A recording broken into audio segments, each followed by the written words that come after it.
It is time for the Drew Yari Show.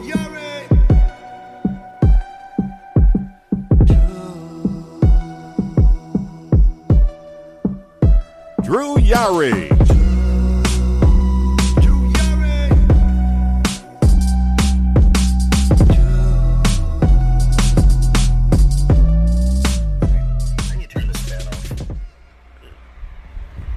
Yeah, the fans can be some of the worst.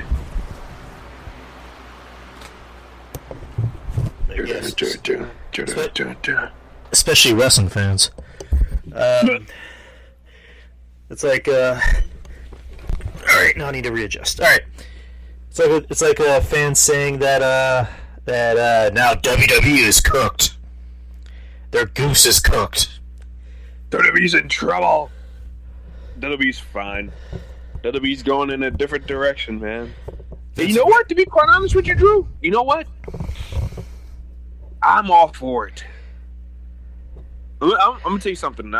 We probably going jumping ahead, but I gotta be honest. I have not been enjoying the Diamond Mine stuff. Like I like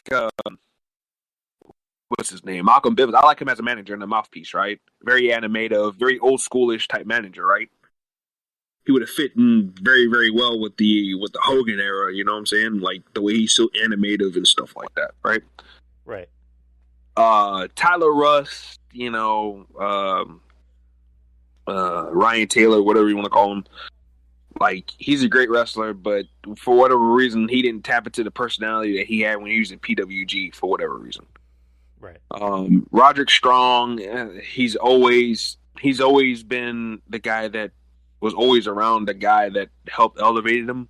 Like, he's a great in-ring worker, but as far as like personality and charisma, he always needed somebody to rub off of, like Austin Aries. You know, him and Aries were always allies in the Indies and TNA, Ring of Honor, you know, such and such.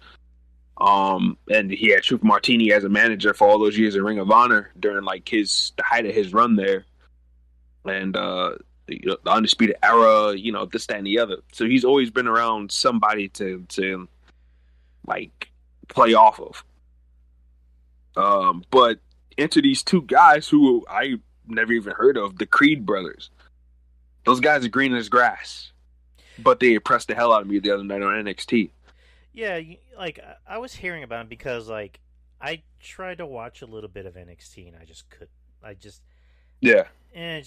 can't. You know, just I saw the women's match. I saw Kylie Ray and not Kylie Ray. Is it Kaylee Ray or Kaylee Ray? Kaylee Ray, whatever, Blandy Ray, as far as I'm concerned. Blandy Ray. And Ember Moon, who, you know, credit where credit is due. Ember Moon, you know, she's busted her ass to get back into shape, and she looks good, but it's just like, eh. And then, you know, I don't know if you saw this. I finally was able to watch Carmelo Hayes wrestle. It was Carmelo Hayes versus Escobar. Mm-hmm. And I don't know what everybody else sees. I just don't see it in the guy. I really don't. He's just, to me, he's just another undersized wrestler that's athletic. And they're not letting him tap into his personality yet for whatever reason. They got him playing like underdog babyface. You know, that's the worst fucking formula of all time. Now he's mostly known for his charisma, and I think they have to turn him heel in order for him to tap into that. Right, and I don't doubt you because you're a little bit more astute with like indie wrestling and, you know, shit like that. Yeah, so. and Joey's refereed a bunch of his matches. Yeah, Joey. So Joey, he's a Boston. Yeah, guy. Joey. Yeah, he's a Boston guy. Yeah, so Joey Numbers knows all about, you know, Carmelo Hayes too.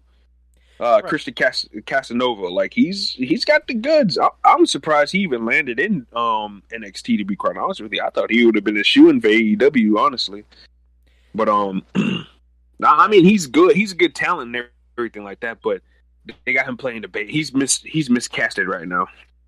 Right, and then, you know, I saw the clip where, you know, the girl from I forgot what the fucking name of the group is. You know, body slammed him outside of the ring. I just went, yeah, that just kind of solidifies my Yeah, that was, I don't know why they did that. That was dumb. I saw that. I was like, oh, so you're gonna bitch the guy out already?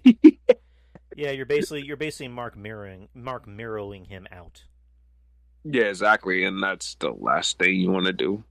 Unless that sends him over the edge and makes him turn heel. I mean, other than that, Right. I don't know. That was pretty dumb. But yeah, you obviously watched NXT. What exactly happened on the show that I missed? I woke up halfway in the middle of it. Okay. I missed all that bullshit. I saw what the hell did I see?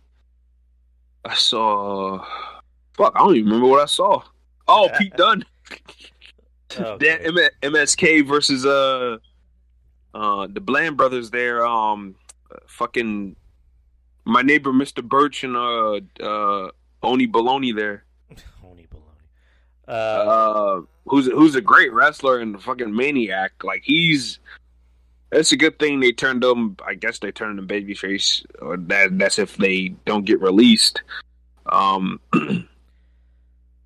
But yeah, he's a guy that needs to be on his own. Quite frankly, break up this team with him and Birch is blah, and it's holding him back. Quite honestly, Oni Lorcan could be. I'm not gonna say he should be in the main event of WrestleMania, but he can be something on his own. He could be a solid mid card on his own. He's got that intensity and like he's very chaotic. He's a very chaotic wrestler. He's not one of those like boring, bland like wrestler types, you know. As far as in ring goes, like on the outside, on the surface, yeah, his look looks very plain and generic, but he doesn't wrestle like a generic wrestler. He's very chaotic, if you know what I mean. So I like his Twitter, by the way, because he'll just like he'll spell everything in all caps and he'll just caps, yeah. Shit. Like he'll be like, yeah, like he's like like he's crazy, like yeah, and that's what I'm saying. Like I don't, yeah, he was yeah, I didn't get the whole thing, the whole Pete Dunne stuff, trash. No. But yeah, they lost the match, and I guess failure is no option. So Pete Dunne and bootleg Brock there taking you off really, with their heads. You really don't like that guy, do you? Oh, he's the shits, bro. Like, I mean, I get why they like him. Obviously, I mean, he's a monster and everything like that. But he's boring, bland. I got no. At least Pete can go. I mean, for all Pete's faults, currently, like Pete can go, bro. But this fucking guy, like, oh god, he's green, generic, Jolly Green Giant. Yeah, whatever. So I know next week is the premiere of the new NXT. With the new arena and all this other bullshit. Nickelodeon presents NXT. Oh boy, everybody's going way overblown with that shit. Ooh, fuck out of here. I mean, I'm not. People bitching. I didn't like get up in arms about it. I'm just like, okay. That was my reaction. Okay, like. Well, they needed to move away from that dark and gritty. Like they made it too dark and gritty after a while, to the point where it's like aesthetically it looks unappealing. You know what I'm saying? Like you're watching AEW, you see all these flashing lights and the colorful setting and shit like that. That's attractive. Nobody wants to sit in no boring, dull, black, dark room. Nobody wants to see that. Yeah, you're right. That's not attractive. Especially since it's on the network. It says it's on the USA Network. You're gonna exactly. You want to sell to people. You want it to be appealing, and then hopefully they're able to take it on the road and not just be stuck in Florida, which is what I've been saying ad nauseum for 2 years, almost 2 years. But that was NXT. I mean, do we talk about sad news? Or do you want to talk about good news? What's the sad news? Well, I mean, this is that Pete Dunne has a job. I'm talking about sadder news. But so last Thursday, as we all know, Daffney Unger. Right. Had passed away at the age of 46. What freaked me out was that she has the same birthday as me, or she had the same birthday as me. Daffney Unger, the police, what is it? Let me pull it up real quick. I forget which police it was. The Gwinnett County Police Department had not announced, but they revealed what the cause of death was: a self-inflicted gunshot wound to the chest. Jesus Christ. The day before, Daffney had posted a disturbing video on Instagram Live announcing that she was going to kill herself. Angie Carlick from False Count Radio even said that he actually called the county and told him to go do a wellness check and, hey, check on this girl, something's not right. Mm-hmm. And 46 years old. A year younger than my mother. I think it's yeah. An officer arrived at the complex to find Daphne's mother, Jean Spruill, I don't know if I'm saying her name right, and another relative standing outside, but they were initially unable to enter the residence because the door was dead-bolted. The incident report said, according to USA Today, nothing suspicious was observed. TMZ reported that the police may have struggled to find Daffney because she had moved to a new apartment 4 days earlier. I'm sorry, I'm just clearing my throat. A few hours later, the officer was called back to the apartment and noted that Daphne's car was in the parking lot, indicating that she was inside. The deputy then called the Gwinnett County Fire Department to break down the door. The incident report said, after entering the residence, the officer found the former WCW star lying on a bed, mortally wounded, with a firearm next to her, according to USA Today. The Gwinnett County Medical Examiner's Office later confirmed that she was dead at the scene, but did not reveal the other details about how she died due to the pending investigation. And I'm not even going to read the transcript or what that video was, because there's a little bit right here. Apparently, there's a few other websites that had, I guess, were sharing the video, and they immediately took it down, which good. I mean, I get curiosity, and I get, if you want to watch the video, share the video is one thing. I mean, good for them for finally taking it down, but man, that's just, it's unfortunate. It's unfortunate for someone like Daffney, who was, very young, and a lot of the pictures I would see her in, she looked really young. She looked like she had an age a day. And she always looked like she was in a good mood. She always looked like she was smiling and happy, which usually that's always the case. You always see people, the people who are the most depressed, the people who are suffering the most are the ones that, put a happy face on. You put that mask on.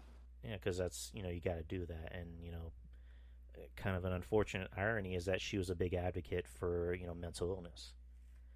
Mm-hmm. Which is, something that I can relate to. I mean, I have friends that can relate to it as well. And, just, you never know who's fighting that silent battle, as cliche as that sounds. And, the best thing we can do, if we have a friend or a family member that's, suffering, is just be there for them. Yeah. You can't. No, I definitely agree, man. I don't know if you saw what I wrote last week on Twitter, but I alluded to that myself. Like, don't just try to hear people out, right? And just try to be there for people, because you never know. Just you saying one thing, one word, something that, some semblance of support, can change the whole perspective of their day and their lives at the same time. You never know. So, me, myself personally, I always try to hear people out, even if it doesn't sound right, and maybe I should go like, don't want to, talk to that person, but you have to do certain things in good faith sometimes. And just including just giving somebody your ear, so I try my best to do that, because you never know. I don't want to be the guy to be like, dang, I saw that person down the road and just ignore him, and now he's dead, so right. You just never know. You just never know. Yeah, no, all it takes is just a phone call, or a text message, or Like you just said, just hey, how are you? Like Some words. how are you doing? Like, hey, you want to go get something to eat? You want to go to the movies? Want to hang out? Like just little things. Little things help. You know. And Mm-hmm. again, I really try to be there for my friends. You know, people I Yeah. care about and love, and I just send them a text saying, hey, how are you? Like, how you doing? Yeah, just R.I.P. to Daphne Younger. Yeah, very unfortunate. Daffney was definitely somebody that me and my friends enjoyed at a young age. Back in the latter part of WCW, obviously, we were around the ages of 5 and 6 at that point in time. Right. Me and my friend Britt, we used to act like we were Crowbar and Daffney. Well, you know what? Devin Storm actually follows me on Twitter. And Oh yeah. I shot up I'm gonna repeat my words. I sent him a message and I just said, "Hey man, I loved you back in WCW. I like the faction you, David Flair, and Daphne. I even liked your theme." And he's like, Yeah, "Oh." the theme was banging. He's like, and he just revealed some secrets about the theme and how Jimmy Hart would kind of tweak certain themes to make sure they didn't get like a copyright strike or get sued or whatever. And I meant that. I was a huge fan of Daphne in WCW. Mm-hmm. I looked at her as, she was like the goth version of Lita. And I was kind of baffled that she never got a chance to be in WWE. And I know she according to Don Tony, you got Jackie Gator to blame for that. What did he say? He always tells a story all the time about how Daphne had a tryout match against Jackie Gator around, I would say, 2002-ish. Mm-hmm.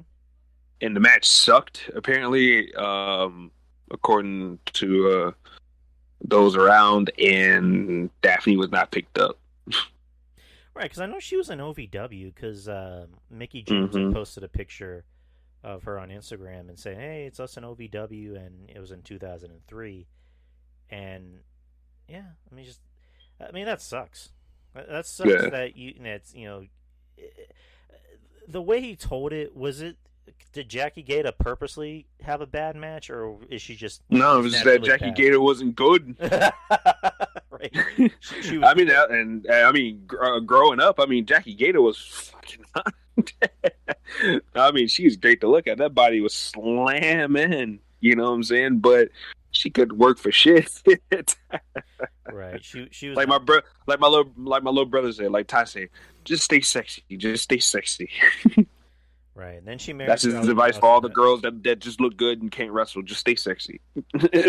Hey, she did good for herself. She married Charlie Haas and had a bunch of kids, and now Charlie Haas is on meth. I don't know. Divorced? Are they divorced now? Yeah, they got divorced. You saw that video that he put out. You saw that video that he put out, right? No, He put out a What's going on with Chuck Haas? I think it was on Hannibal's, that awful Hannibal. My God. What you call it? Devin Nicholson. You know what's funny? I was doing the Hannibal impression for Jeff Lippman. He had no idea who that was. Oh, that stupid. Hey, did you hear about Did you hear Lars Sullivan his porn. His porn, like he talks with a. I don't know. His voice is so annoying. Yeah, I agree with you.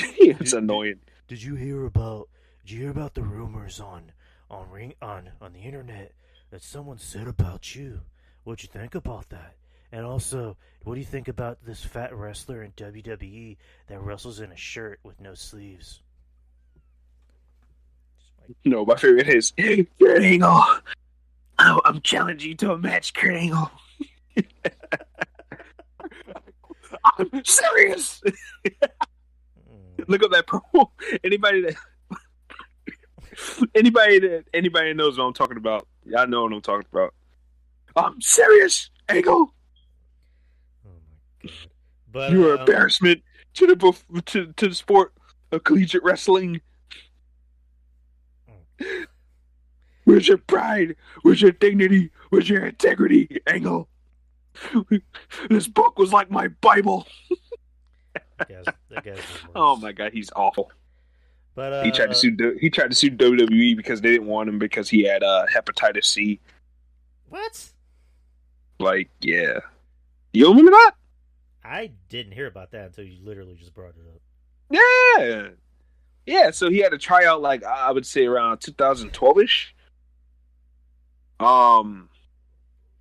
Yeah, and everything went well, but he failed his physical because he had hepatitis C. So naturally, let's sue WWE because I have hepatitis C. The WWE was like, hey, we can't let you wrestle, buddy. And yeah, he filed a lawsuit and tried to sue WWE, but I think it got thrown out before he can even get any get really going. You know, Jerry McDevitt, that guy, he works fast. Jerry McDevitt, your boy. Yeah, McDevitt, man, I gotta shit. But I gotta find that guy and have him be my lawyer myself. That's good. Let's kind of go back to the whole Daffney situation. So, of course, there's controversy. I mean, I don't want to say that sounds wrong, but after which WWE apparently put out a press release by Sean Ross Sapp that they're going to start giving, I guess, anyone that has I don't know how to word it right, but like I guess mental health, like a mental health doctor. They're going to offer counseling, which counseling there. WWE's been doing that for years, offering counseling and rehab. See, here's the thing: Carl Anderson. I like Carl Anderson. Fuck Carl Anderson. But his bitterness to the WWE, which I see where he's coming from. They offered them millions of dollars to stay, and you cut them in the middle of the pandemic. I get his positioning. Yeah, but I get why he's angry, but he's got to let it go. Yeah, you're on TV jacking off and blowing Tony Khan's money on free time and dime. Well, he's blowing let it go. He's blowing somebody to get his spot, but it's just like, dude, it's just he should have really read the room. Like he should have. If you're pissed off at WWE, it's just I get it, but like, dude, wrong place, wrong time. Like I know. Let me just like be real about this. WWE is not doing this out of the kindness of their hearts. They're doing this because they have to. Like let's just call a spade a spade. But it's still a good thing to do, nonetheless. And for Carl Anderson to pick the worst possible fucking time to just go after WWE and then to put out a tweet saying, slow news day, huh? It's like, dude, you're a fucking idiot. You're a moron. The only reason why you're even on TV is because you latch on to famous wrestlers. You latched on to AJ. First you latched on to Finn, then you latched on to AJ, and now Kenny and the Young Bucks. So you suck. Fuck you. You're a piece of shit. You're a bitter piece of shit. Luke Gallows, I think, is a nice guy, but they both suck nonetheless. But Luke Gallows is at least seems like a good dude and probably wouldn't say shit like that. Yeah. Here's probably the worst part from that whole incident is that not one wrestler said anything about it. Not one wrestler. Not a wrestler, not a podcaster. Well, no, podcasters did, but just not the notable ones. Not Meltzer, Sean Ross Sapp. Who else? Who's on the payroll there? Brian Alvarez. The Denise chick, Alvarez. None of them said shit about him. Now, when it came down to the whole thing with the marriage and people talking about his marriage and shit like that, I think that should be kept off the table because we don't know the whole situation. We don't know the situation, so I'm not even gonna bother that. When wrestlers get quote unquote caught cheating on their wives and stuff like that, like that's none of my business. So I'm not gonna talk about it. That's none of my business because we don't know. Shit, for all we know, why he's on the road, she could be banging 5 other guys. I mean, who am I? Like, I'm not doing none of that because I don't know because I wasn't there. Okay? And people need to stay in their lane when it comes to that. So him shooting on all the fans for dragging that up, I don't blame him for that either. But when it came down to that comment and just his overall bitterness, yeah, Carl's got to let that go. I like Carl Anderson. I've been rocking with him for years, but it's just, yeah, you got to let that go, buddy. You got to let that go. Yeah, you're doing better for yourself. The best revenge is the show. WWE why they shouldn't have cut you and why they shouldn't have fucked around with you and jerked you around. You know what I'm saying? And he hasn't done shit since then. Yeah, you're right. I mean, it's like they never left. I mean, I don't know, bro. They need to go back to Japan. He needs to be on his own or something. I don't know, bro. Like, it's just bad. They need to be shot out of a cannon. Can we shoot the whole entire group except for Adam Cole? Which we'll get to that. We'll get to that eventually. But all right. let's shift to, I guess, maybe less sadder news, but it's just we're kind of worried. But Paul Levesque, aka Triple H, underwent a successful procedure last week at Yale New Haven Hospital following a cardiac event. The episode was caused by a genetic heart issue, and Paul is expected to make a full recovery, the company said in a statement. And that's really about it.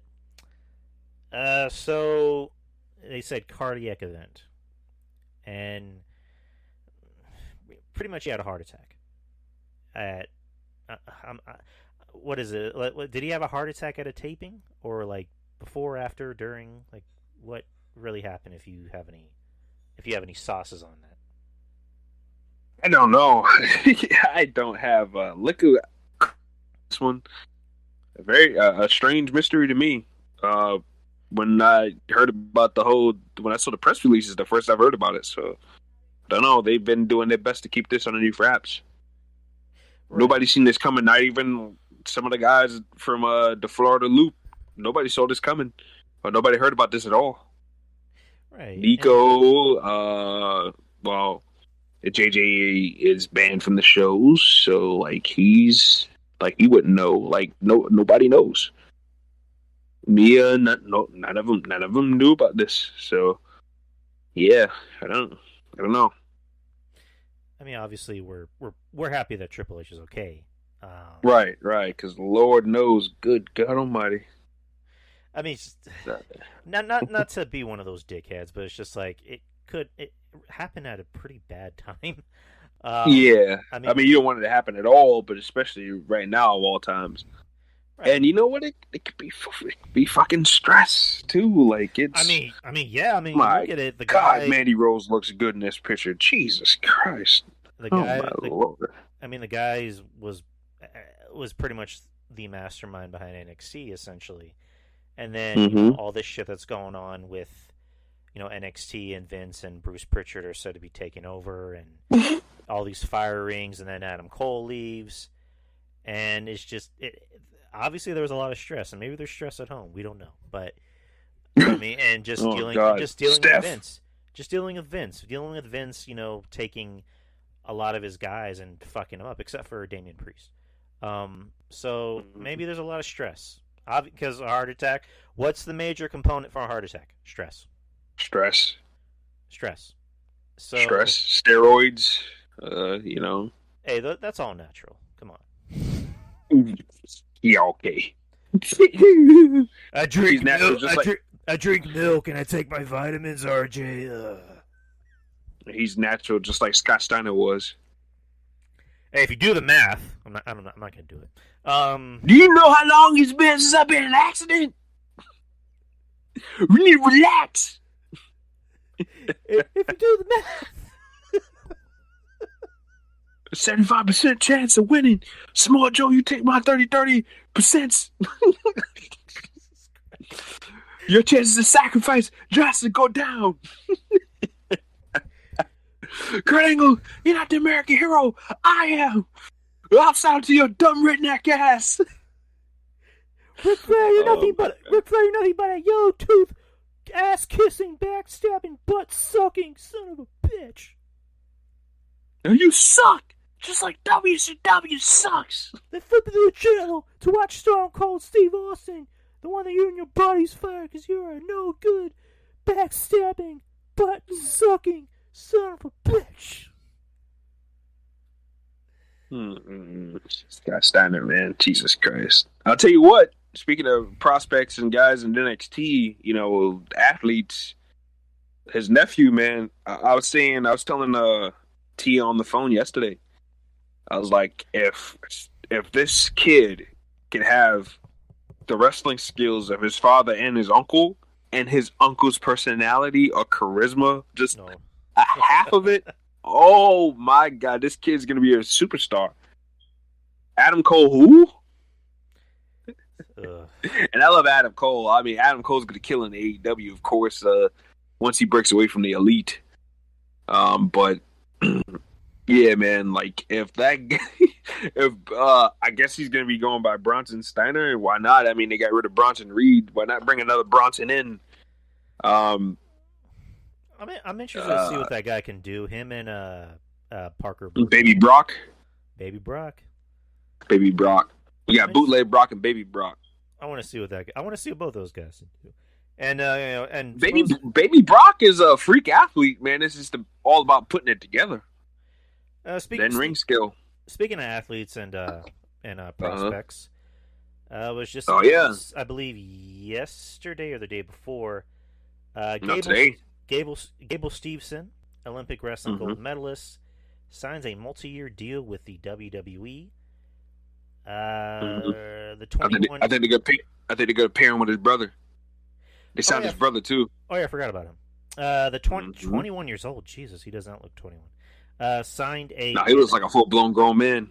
NIL deal with WWE that will allow him to attend the University of Minnesota for his senior year and defend the Division I National Championship. Go ahead and take this one. I need to use the restroom real quick. All right. Well, I mean, this kid's a freak athlete. I mean, a freak wrestler, collegiate level. You know, he's going to follow the footsteps of Brock Lesnar, Kurt Angle, Dolph Ziggler, a bunch of other different collegiate wrestlers before him. So collegiate, but I mean, he's got the Olympia. I said Olympia. He's got the Olympics. You know, the gold medal winner underneath his belt too, like Kurt Angle. So yeah, man, he's got experience at a high level at wrestling, pure wrestling. Let's see what he can do. Can he translate like Kurt? Can he do it like Brock? Can he do it like Chad Gable even? You know, like if he can channel what those guys channel through, like he can be really good. He can be really good. So I'm excited to see what he can do. I think they're gonna pay him with his brother, and I don't know. Call me crazy, but I might see. We might be seeing a Stevenson brothers versus Creed brothers down the line. Assuming those guys get better, Brutus and I think Julius Creed. I thought they were MMA guys when I heard Creed brothers, but no, those guys are collegiate wrestlers too. So I think we might be seeing that feud down the line. But yeah, it's all a part of WWE's new vision of bringing in a lot of these natural athletes and teaching them how to wrestle, which can be fine. I mean, you got guys like Chad Gable that broke through over the years. So, and even Rick Boogs. I mean, he's still green, but he's got potential. You can see where he's got potential. So I mean, them not signing a bunch of indie guys, that really doesn't bother me anymore. Well, it didn't really bother me to begin with, but it doesn't really bother me at all. I'm sick and tired of the flips and the flops. Everybody named Mother doing a 6:30. Now everybody has to do one. But yeah, just I'm pretty excited to see what these guys can do. So Stevenson brothers, the Creed brothers, and Bronson Steiner and Baby Brock there. Like those guys are the guys, the prospects to watch. And Daryl Dawkins' nephew too. So I mean, that's a very intriguing prospect as well. So guess we'll have to see what happens. Who else is a part of that class from last week that they signed? Let's see the performance center class. I'm trying to see because they signed a couple of people last week. That's not on the Performance Center page. Is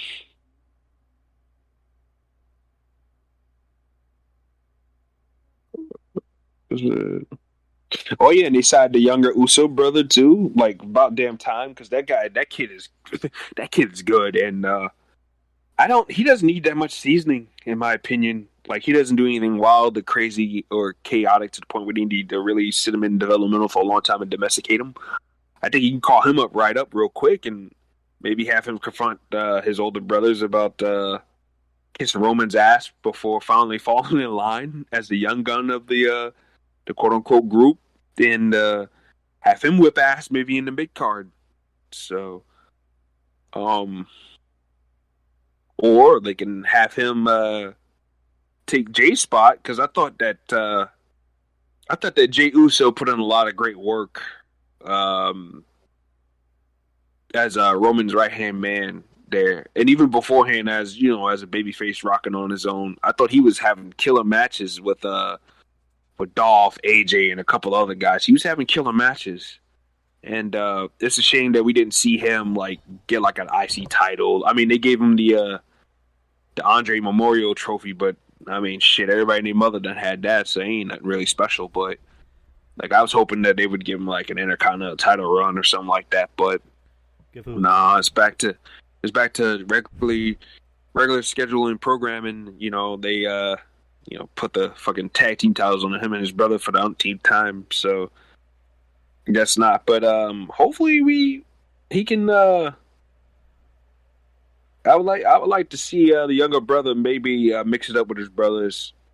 Maybe do free bird rules with the tag team titles or something between the three, and something interesting. Because the Usos are kind of getting stale a little bit, so I hate saying that because I like them, but yeah, maybe. No, I was just telling everybody about them signing as the Usos' younger brother. Right. The I guess another Uso, another Anoa'i. What are you going to call him? Anoa'i, the Bloodline, this, that, the other. Yeah, he's another Bloodline member, just ripe for the picking. Oh my! Which is cool. It's like if you're in that family, by the time you're 8, you're going to be signed to a contract.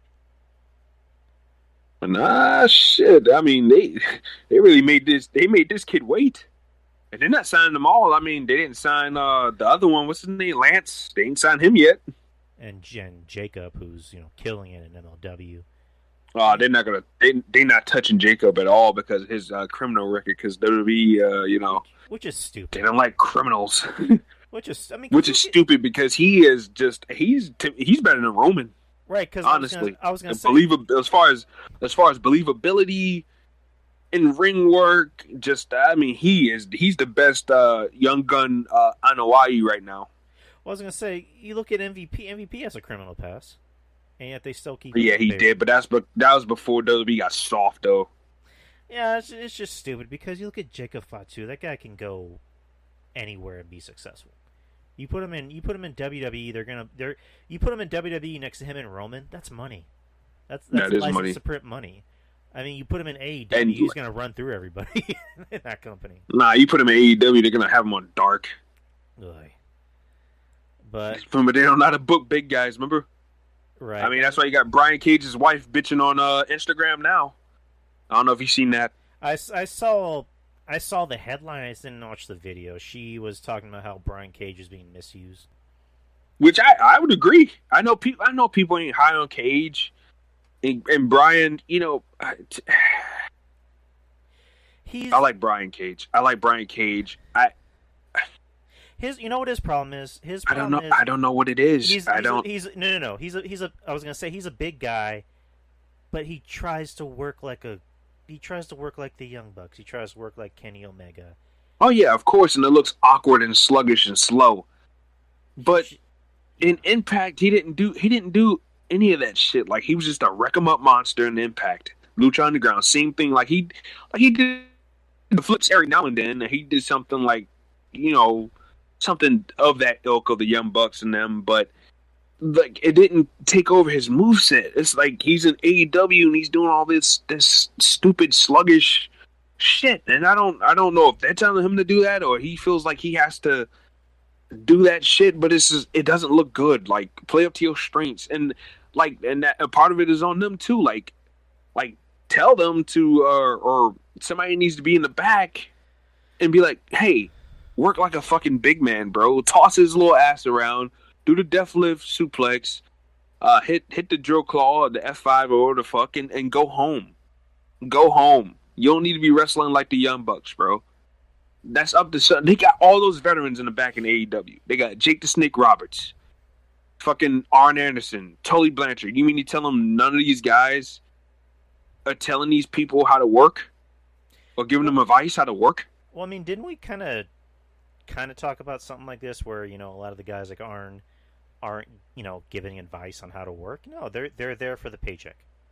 They don't want to rock the boat, which is a shame. I'm pretty sure you gotta let these kids know what's up, bro. I'm pretty sure if Arn were to tell the Young Bucks something, or I was gonna say Darby Allin seems like a level-headed guy that could take criticism, but if you were to tell the Young Bucks something, they would get all butthurt and complain to Tony, and Tony would be like, golly gee willikers, Arn, you can't talk to the Young Bucks that way. Oh, God. They're the future of tag team. Yeah. Yeah, the 35 and 40 years old future tag team. Yeah, okay. The Young Cucks. I here looking like a bunch of jackasses. By the way, Nick Jackson looks like the love child of Lance Hoyt, not Lance Archer, Lance Hoyt in fucking Austin Aries. What the fuck is going on? Like, if y'all look at like pictures of Austin Aries when he was TNA, the second run, right? Yes. The 2011 run with the facial hair, and fucking Lance Hoyt when he had the long like brownish hair, like that's exactly, and you fuse that together, that's Nick Jackson. Like, what the fuck is going on? Like, they're trying whatever.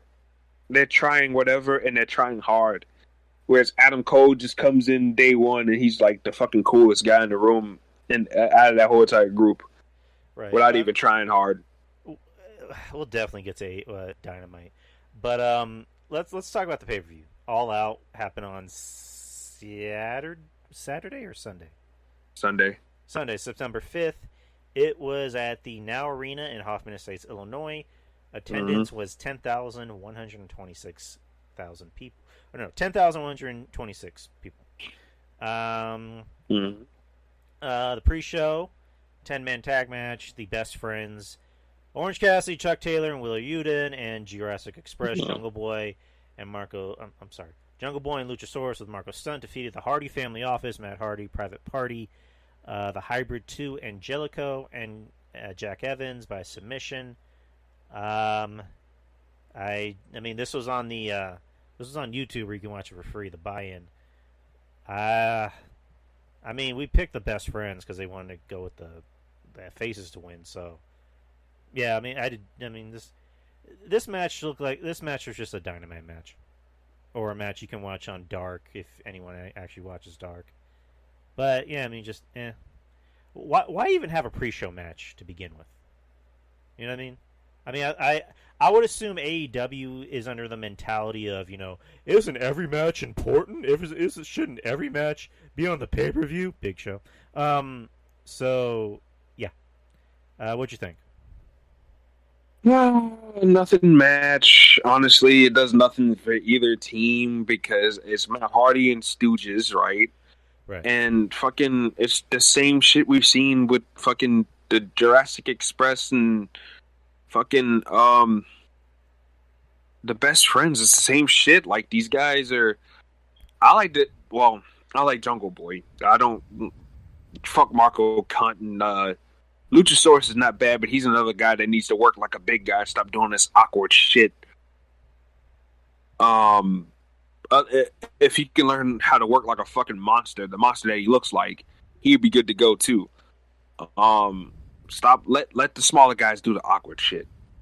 You imagine me and you trying to do the kicky punchy shit in the ring, like that would look so awkward, Yeah, and I've touched base in the ring. I know how to do some basic stuff in the wrestling ring. I mean, I've been to a bunch of seminars and stuff like that.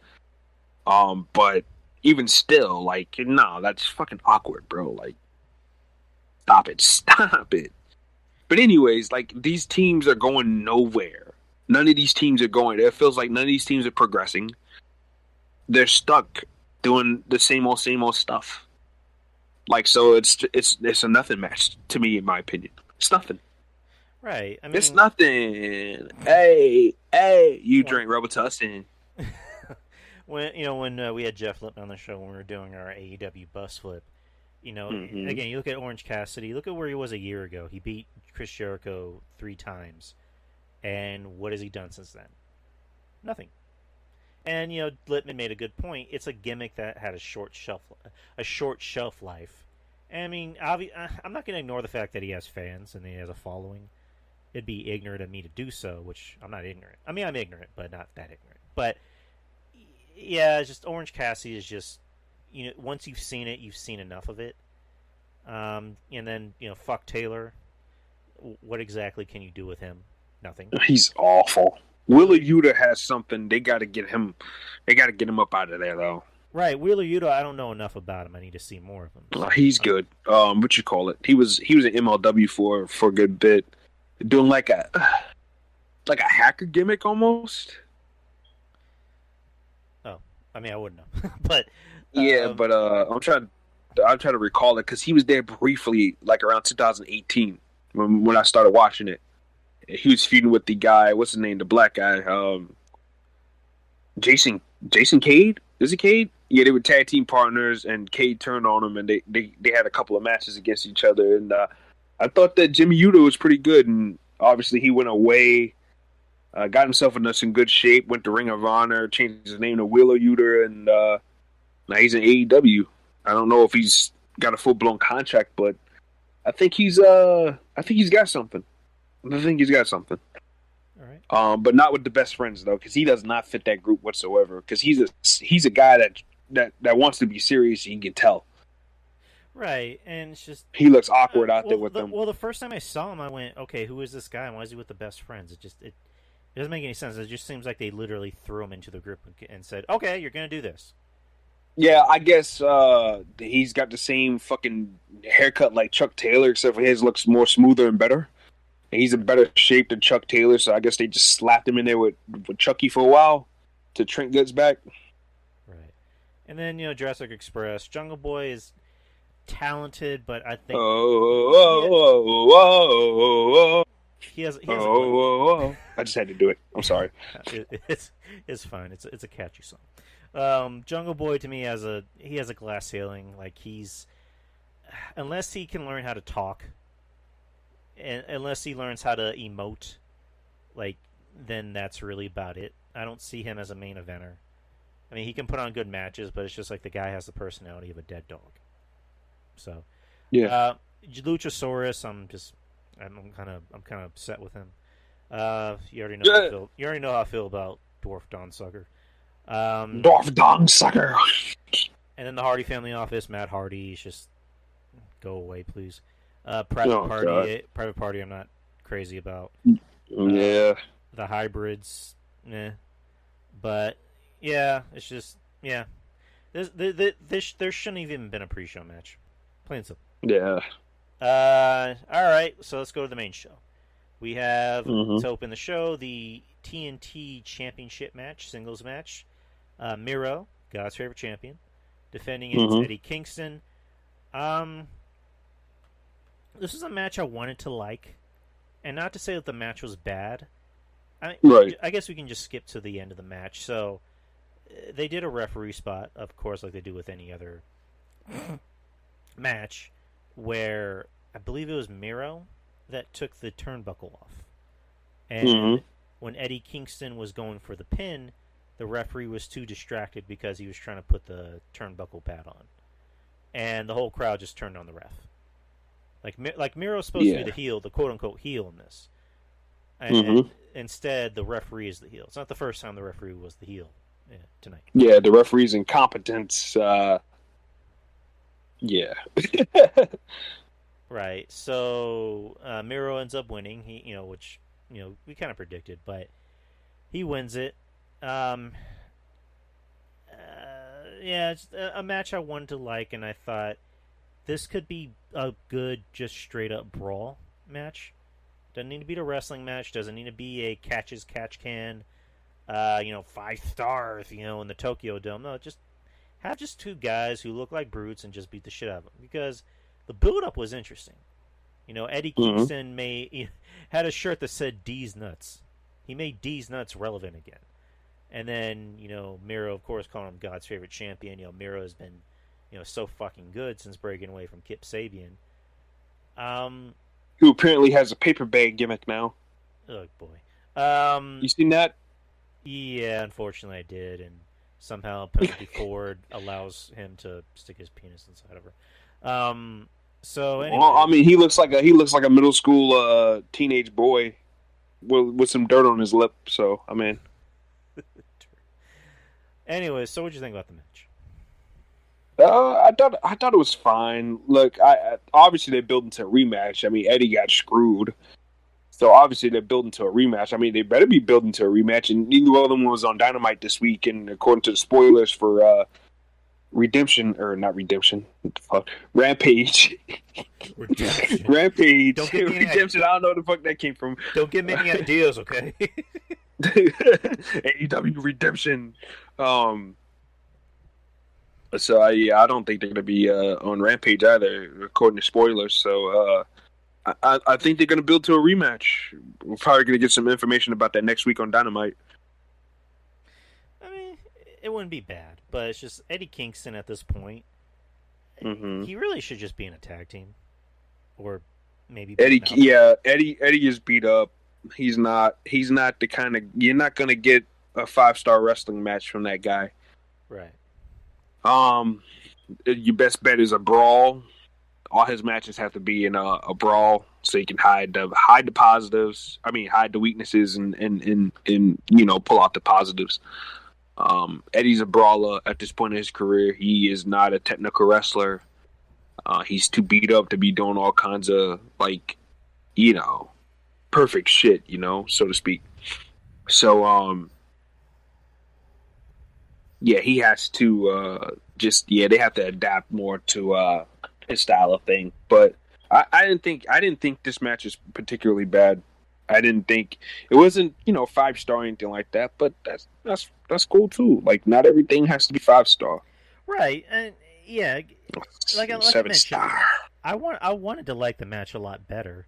It kind of fell short of expectations, and I wasn't expecting 5 stars. I was expecting two guys to beat the shit out of each other. And for a little bit we were getting that, but then, incompetent, whoops, referee, whoops, I gotta put that back, whoops. It's like, dude, pin, count, whoops, I gotta put this back, whoopsie doodle. It's like, come on. It's like, AEW is not long away from having a sitcom about referees. Yeah, because all their referees seem to be very, very incompetent. It's like, hey, Aubrey, pin. I got my shoes untied. I gotta tie my shoes. Whoopsie doodle. Yeah, she's at first I kind of liked the fact that she, was standing out and stuff, but she is a little too over the top at this point now. To the point where it's like, calm it down. I just can't stand her. I really can't. I know people love her, but I'm just like... And that fucking nose, oh my god, don't get me started. Like somebody beat her face in repeatedly. Holy shit. Oh god. She can open a can of pickles with that nose. Jesus Christ. Oh my god. They talk about Triple H's nose. I ain't see Aubrey Edwards' nose. Y'all seen the size of that motherfucker? Look at the size of it. She can move mountains with that bitch. It's hideous, isn't it? Oh, great God. Great God almighty. Anyways. Great googly moogly. Next one is a singles match. Jon Moxley defeated Satoshi Kojima in a pinfall. The match was 11 minutes and 50 seconds. I didn't really care about this match. Me neither. It was nice to see Kojima in the States, but it was blinky, you missed it, and you didn't miss much except for Suzuki at the end. I mean, no disrespect to Kojima. I mean, granted, I don't know anything about him. I mean, Kojima. I mean, shit, God, if I can go at that age, he's 50. I mean, I'd be great. But it's just like I didn't care about this match. I was watching, just like, can we move along? And I remember Julian from the Wrestling Court. He had usually when there's a pay per view, he'll tag me and a bunch of others in a post, and we'll just like talk in the post. And I just put simply like, this match is I have zero interest in. And, of course, there had to be the one guy going, "This match is great! I don't know what you're talking about!" I'm just like, okay. That's literally what I said. Okay. Moxley wins, and who did you say came out? Suzuki. Grandpa yeah. Suzuki. Yeah. Minoru Suzuki. Yeah, when his music hit, I'm just like, okay, is this supposed to be somebody big? And then Jon Moxley's eyes are widening, and then he comes out, and my reaction is like, who is that? Yeah, Drew, you don't get it. You just don't get it. I obviously don't get it. You don't watch New Japan, so you don't get it. Minoru Suzuki is one of the most craziest motherfuckers on the planet, and they did their best to show a reason why. But fast forward to the match yesterday on Dynamite, I just didn't think that was the best representation of Suzuki that they could possibly do. But on Sunday, they made him look like something special. Suzuki is one of those crazy guys where you just like, God damn it, like, dude, like, you at your fucking age, you're almost 60 years old, like, still in great shape for your age, and still being this creepy and this crazy and shit like that. It's crazy. Like, he carried that whole group with Archer and Taka Michinoku and all those jackoffs, Tai Chi and El Desperado. I love El Desperado. El Desperado. Despy. Tai Chi and Zack Sabre Jr. is like the only non-Japanese guy in that group. Well, actually, they had Davey Boy and what's his name? Lance Archer in there too. But pretty bland group for the most part. Right. But like Suzuki's like, he's very charismatic and very crazy. Like, he's the top guy in New Japan. Drew, you should know this. You can't be no wrestling podcaster and not know this stuff, Drew. Even if you gotta fucking fake it to make it, damn it. I'm gonna give you the Kevin Castle answer. Yeah, I remember reading about that in Who Gives a Shit magazine. Oh, good lord. Drew, you'll never be over with the smart marks if you don't even fake it. Oh, darn. Yeah, smart marks. I should just, because you heard, I mean, I don't know if you heard it, but Anthony Missionary Thomas has bestowed a new gimmick for me. It's Dr. Drew. Uh-oh. Where unlike the actual Dr. Drew, who gives good advice, give bad advice. I give bad wrestling advice. Well, did he scold you about last week's episode about the bad advice you was giving Julia Hart over and over again last week? He did? Oh no. Like I don't know. I don't even know if Mish listens to the show. But he said he did. But yeah, I mean, yeah, I should probably talk to Julia Hart. Julia, you should open your heart, just like you should open your legs. Oh, to the Bang Man, Tommy. Bang Man, the Bang Man. That should be the theme music. Bang bang, bang bang. Some generic bullshit. I should have talked to Phil before he made his decision on who to come to. Phil, maybe you should go to Impact Wrestling. Give them a chance. Impact Wrestling. And then, they barely move the needle, and he's like, "What the fuck, Drew? You're welcome. You're welcome." You know what they should do? They should, Tommy Gunn and, since they have the Forbidden Door, you can have Tommy Gunn on Impact, and him and Johnny Springer, they can do the fake porn skits.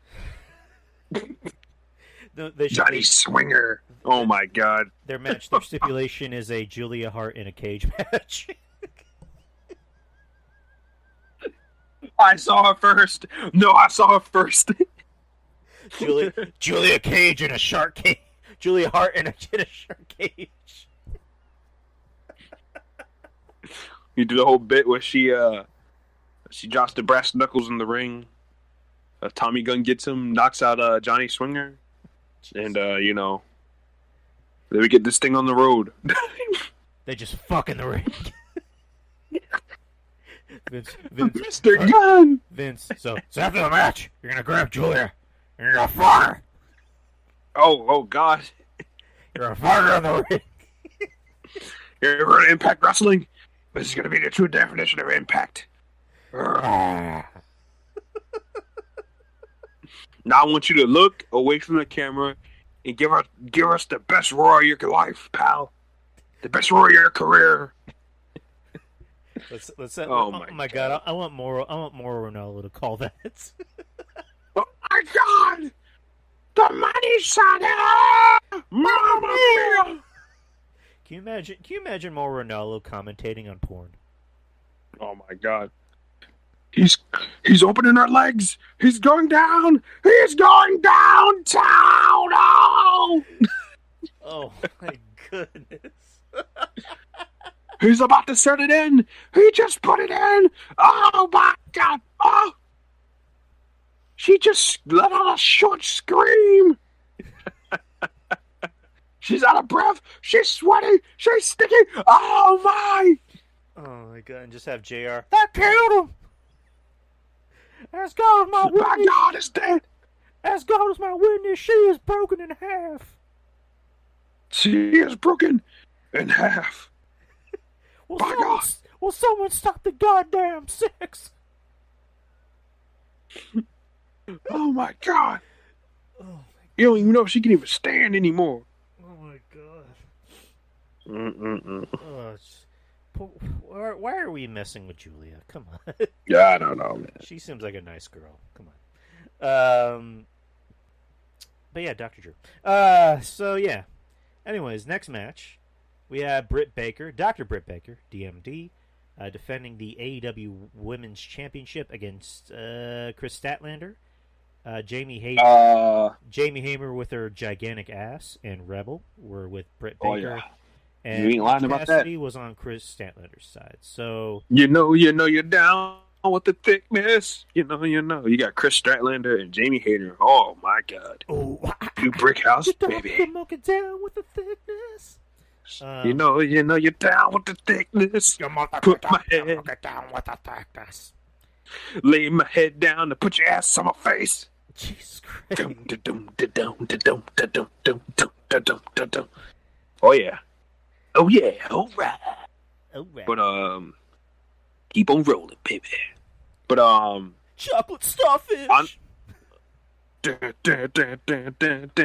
Keep sitting on my face. No, but that doesn't even rhyme.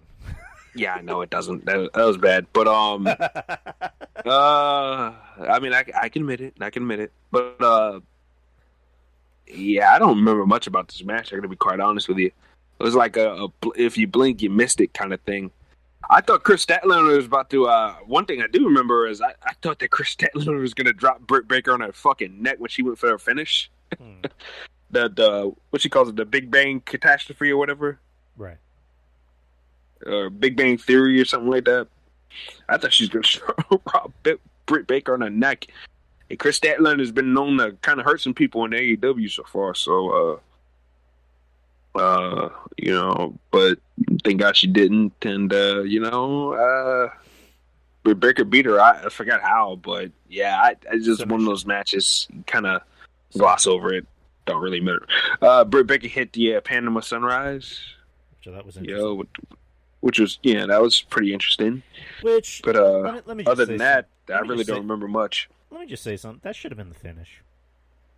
Should have been, yeah, definitely. Fucking flip power driver. That should be a finish. I hate when they do that. Like at least if you were to kick out of that move, right? Like at least do it in a flukish way where okay, your foot was underneath the rope, or your foot happened to touch the rope, or your arm is in the rope, something like that. Something that makes me believe that you survived that. Because if somebody's getting flipped and driven on their neck, Like, how are you gonna possibly kick out of that unless Britt Baker?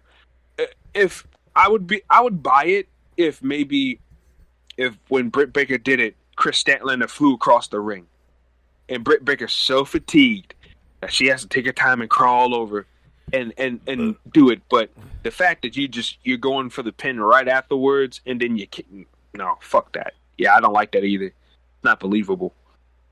Right. Yeah, but I thought the match was okay. Yeah, wasn't memorable. I mean, Britt is starting to show improvement in the ring, which is good. I mean, she needs to be a babyface. Like she's way too. Yeah, she's too fucking over. She's got character. None of the other girls have that. I'm sorry. Penelope Ford is hot as the sun rises, and and as the sun rises, and everybody else is what rises, but she's lacking in that personality department. I mean, she can do a hell of a split, but shit, what does that do for charisma and personality?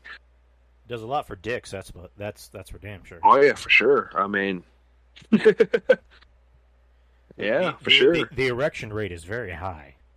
I mean, the wagon dong session is high. It's high in the mountains, but I mean, shit. The charisma, maybe character work, besides being a semi-busty blonde. Right, but I don't know, bro. Like, that women's division is lacking something. Like Jade, I like it. I like what they're doing with Jade. They're trying to build something with her, but she's still green, which is cool. They're not shoving her out there on TV to wrestle, knowing that she is green. They're letting her do it off, on the internet shows that don't need the AEW diehards to watch. And I ain't watching that bullshit. Sorry, not sorry. But yeah, but that women's division needs a shot in the arm. So yeah, like the debuts that came later on and stuff like that. That was definitely needed. So let's move on to the next match. Steel cage match for the AEW Tag Championships. The Lucha Brothers, Penta El Zero, Miedo, and Rey Fenix with Alex Abrahantes against the Young Bucks, Matt and Nick Jackson with Brandon Cutlet. The match went 22 minutes and 5 seconds. I believe it's actually the longest match of the night. 5 seconds. Miedo, Animo, Dana, beat us in the ring. Yes, sir. I love that song. That's a dope song. Yeah, go ahead. But yeah, it is. It's way better than the other one they had. The match was fun. I'll give it that. It was a fun match, and that's what you expect from the Lucha Brothers and Young Bucks. Right, Lucha Brothers. I'm glad they won, but it was the quintessential modern wrestling. Let's do our finisher 18 times. Let's do a super kick. There was a point in the match where they were doing a super kick in a square, and then they started. That's why I said a Lucha Brothers Young Bucks match. Right. You're wasting your breath explaining it. I have to, RJ. God damn it. And then there's the bit in the match where Nick Jackson pulls out a shoe that has thumbtacks on it. And just that really uncomfortable spot of seeing, Penta's family, his kids trying to jump the rail because they're seeing their dad get get pulverized with a shoe that has thumbtacks. It brought back Beyond the Mat nightmares. Seeing Noel Foley watching Mick get his ass beat, get his head caved in. So, otherwise, it was a fun match. I didn't hate it as much as I would. As much as it sounds like I hate it, I really didn't. But it's just like, good for the. No, you hated it. Okay, I hated it. Secretly, I hated it, but it was a fun match. That cage, I gotta say, is fucking beautiful. It's a beautiful looking cage. AEW's got a damn good cage. I was seeing that the other night. I was like, that's a fucking nice cage, man. I like the structure. Looks way different than... It looks better than TNA's cage. It looks better than WWE's cage. It looks great. I like the cage. Right. Overall, it it was what you would thought it would be, with the two teams in the ring. But yeah, what did you think about the match? I already told you my thoughts. It's a Lucha Brothers Young Bucks match. Well, not really anything special for me. I mean, I like the fact that I would prefer the Young Bucks to had retained so that they could have dropped the belts to Santana and Ortiz in New York in a couple of weeks, but you know, the Young Bucks, man, they pissed me off so badly. I want to fight both of those guys 2-on-1. You know what? I don't even want to fight Nick Jackson. I want to fight his fucking brother. That smug bastard. I just want to strangle him one good time. God, I hate both of them. God, that's just what I want. Give me what I want. Give me what I want. Give me what I want. Give me what I need. Like, come on. I don't know. Give it to me. Give it to me. You said you want to fight. I know Monty said the same thing. He just wants to go up there and go up to him and fight him. Yeah, because you know they from the most poo-poo part of California, Rancho Cucamonga. They ain't no gangster part of California. Fuck out of here. God, I hate Tiffany, where Tiffany lives, that's the gangster part of fucking California. Where Tonya lives, that's the gangster part of California, not Rancho Cucamonga. Man, fuck out of here. Nah, Young Bucks. They're from Rancho Cucamonga, like that's supposed to be a big deal. Yeah. Man, fuck out of here. But they're no longer the tag team champions. So good. I mean, that's a modest improvement. What do we move to next? Next is the women's battle, the 21-woman casino battle royal. Those are supposed to be 22. Julia Hart suffered an injury. What is it? Nyla Rose beat her up with a chair. Julia Hart suffered an injury, huh? Hey, listen, RJ. This is a legit injury. Oh. Do we know what caused this injury? Well, I can't say who, and I can't say what. All I know is bang bang. The Tommy gun. Tommy gun, goddamn it, took her out. That goddamn Tommy gun. He put her out of commission. Tony Schiavone, that no good piece of shit. Which, by the way, I love it. Tony Schiavone says that. By the way, now that's funny. Rod, son of a bitch. That's what he is. I was laughing like I was listening to the rest of the pay-per-view at work, and it's Tony Schiavone. Some of the shit he was saying was fucking great. In the commentary, I hate Excalibur, by the way. He sounds so marky. I get what Cornette says and a couple other people. Fucking fire him already, please. Like Morgan was like, and she's like a casual wrestling fan. Morgan was like, who's this mask guy? He sounds so annoying and so like hammy when he really doesn't need to be. And I'm like, you know what? You make a whole lot of sense for somebody that just started watching this stuff earlier this year. Like, you definitely get it more than their crazed fans. And you know what? I don't even think the crazed fans even like Excalibur like that, unless they know of him from his PWG fame. But yeah, which ain't much. I mean, he wasn't the best out of the mask guys. He ain't better than Super Dragon. Super Dragon was always better than Excalibur. I have no idea who that is. You don't know who Super... Oh, my God. He doesn't know who Super Dragon is. Good God. I'm a fake wrestling God damn it, fan, Drew. okay? Jesus Christ. I gotta... Drew, are you a victim of living in the WWE bubble? I'm going to give a Kevin Castle answer. Sorry, I was too busy getting girls. Oh, good Lord. Fucking Kevin. Well, I was getting girls and watching all this stuff too. So I mean, and the girls would watch it with me too. But that sounds like a Kevin Castle answer, right? I'm too busy banging chicks I'm too at busy. the club. I had some pizza rolls in the oven when that happened. Oh God. I don't know why I'm making Kevin Castle sound like Triple H. Well, I don't give a shit. Oh my God.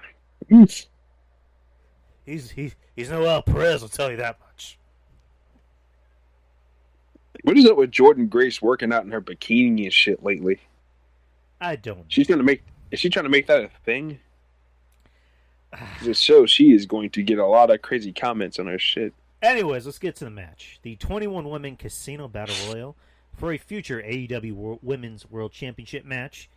Let's just flash forward to the ending. So the former Ruby Riott, who's now Ruby Soho. No. Ruby Soho. I just listened to that part before recording. Now I have this song in my head. It's by Rancid. The song was literally called Ruby Soho. And she makes her debut in the match, and it comes down to her and Thunder Rosa, which, pretty big pop from the crowd, because Thunder Rosa is Thunder Rosa. Ruby wins the match, which I was surprised by because she's debuting. No, I wasn't surprised. I was a little surprised because I'm like, okay, it's gonna come. No. You know damn well that Thunder Rosa is the end game, and they gotta stretch that motherfucker out, bro. Thunder Rosa ain't seeing Britt Baker to at least Full Gear, tops, or Double or Nothing. No, Full Gear. They ain't stretching that damn long because their roster's too fucking thin. No, Ruby's gonna face Britt at Full Gear, dude. No, Ruby is getting her title shot soon. They're not gonna stretch that shit that far out, bro. I think they will. Just an opinion. I think not. But I think their expectancy on these women's feuds is not that long. Huh. I think Ruby's gonna get a shot in a few weeks on some big special themed Dynamite, which they're gonna have. Oh, I wouldn't be surprised if they put it on the New York show. Give her a shot there. Maybe do an angle where she gets cheated and maybe gets another rematch down the line. But I think Thunder Rosa is going to see Britt Baker at Full Gear because that's the match they want to see, and they're trying to avoid it like the plague. It wouldn't be. Nyla Rose been there, done that. Like, who else are they really going to go to that's really ready? They don't have anybody else that's really ready like that. Penelope Ford's a heel. Even though they had her and Nyla go at it not too long ago, but everybody beats Nyla, so that's the blooms off the rose, like Kevin Castle says off on that. So ain't nothing new. And Jade's not ready yet. She's not ready for like Kevin Castle says, she's not ready for prime time like that yet. So they're gonna stretch it with Ruby for a good bit, but I don't think they're gonna stretch it that damn long. Yeah, you're probably right. Because they're gonna have to do rematch-a-mania every week, and AEW, they pride themselves on giving fresh matchups. Fresh matchups. This ain't WWE. Anywho, I'll give them that.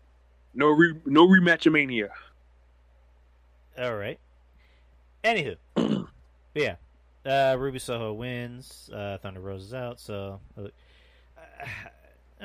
personally, I think they could stretch it out until Double or Nothing. It's just an opinion.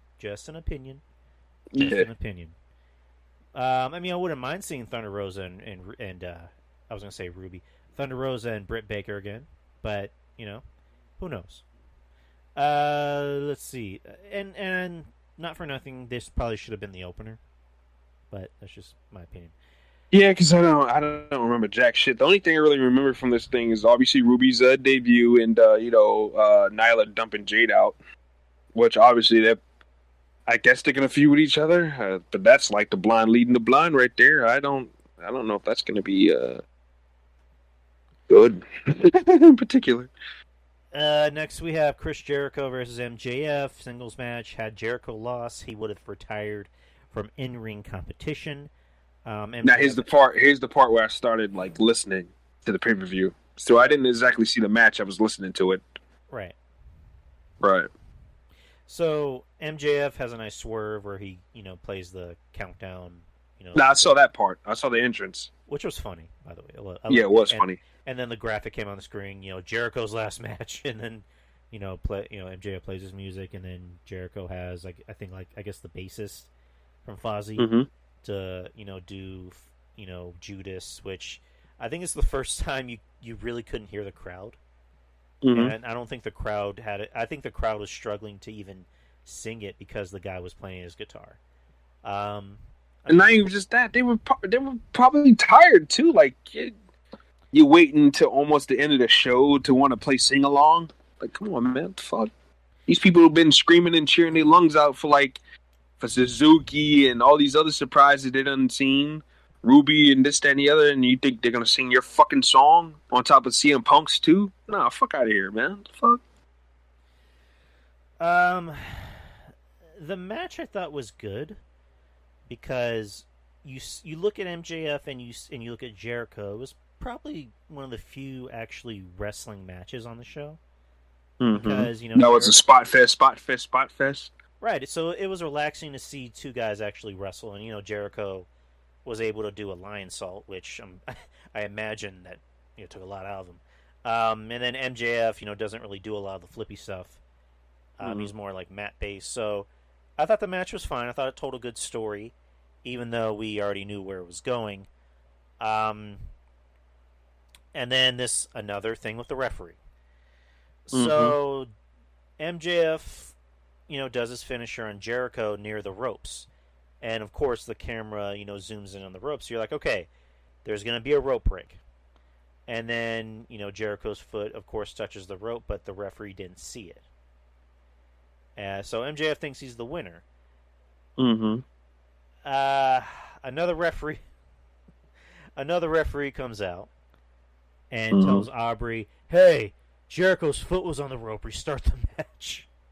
Which is fucking stupid, bro. I can't stand when they do that, right? Because, the Young Bucks have been cheating for weeks upon weeks. Kenny Omega's been cheating, and you pick this all of a sudden this time to want to fucking do the right thing. I'm like, come on, man. I can't. Oh. I mean, what really what really could have saved the match. I can't do it. What really could have saved the match is simple. 1, 2, and Aubrey sees the foot on the rope. Nope, he's got his foot on the rope. 2 count. That's how you could have saved the match. That's how you really could have saved the match. Honestly, for a second, I thought Jericho was going to do the same thing that Kevin Owens did in their match at Mania, where he puts his he puts his finger on the rope. Which I wish he did. I wish he did that. But that would have saved the match. But you basically just made your referee look like a fucking idiot, and the referee is now the heel once again in the match. So they restarted the match, and Jericho goes for the walls because during the match Jericho was working on MJF's back, so that was part of the storytelling. Was that MJF has a bad back, and Jericho takes advantage of it, goes for not even a walls, but a lion tamer. And, Oh, holy shit. What? Sorry, man, somebody stole Nadia's husband's truck. Who's that? Oh. Nadia, my friend that's on Twitter.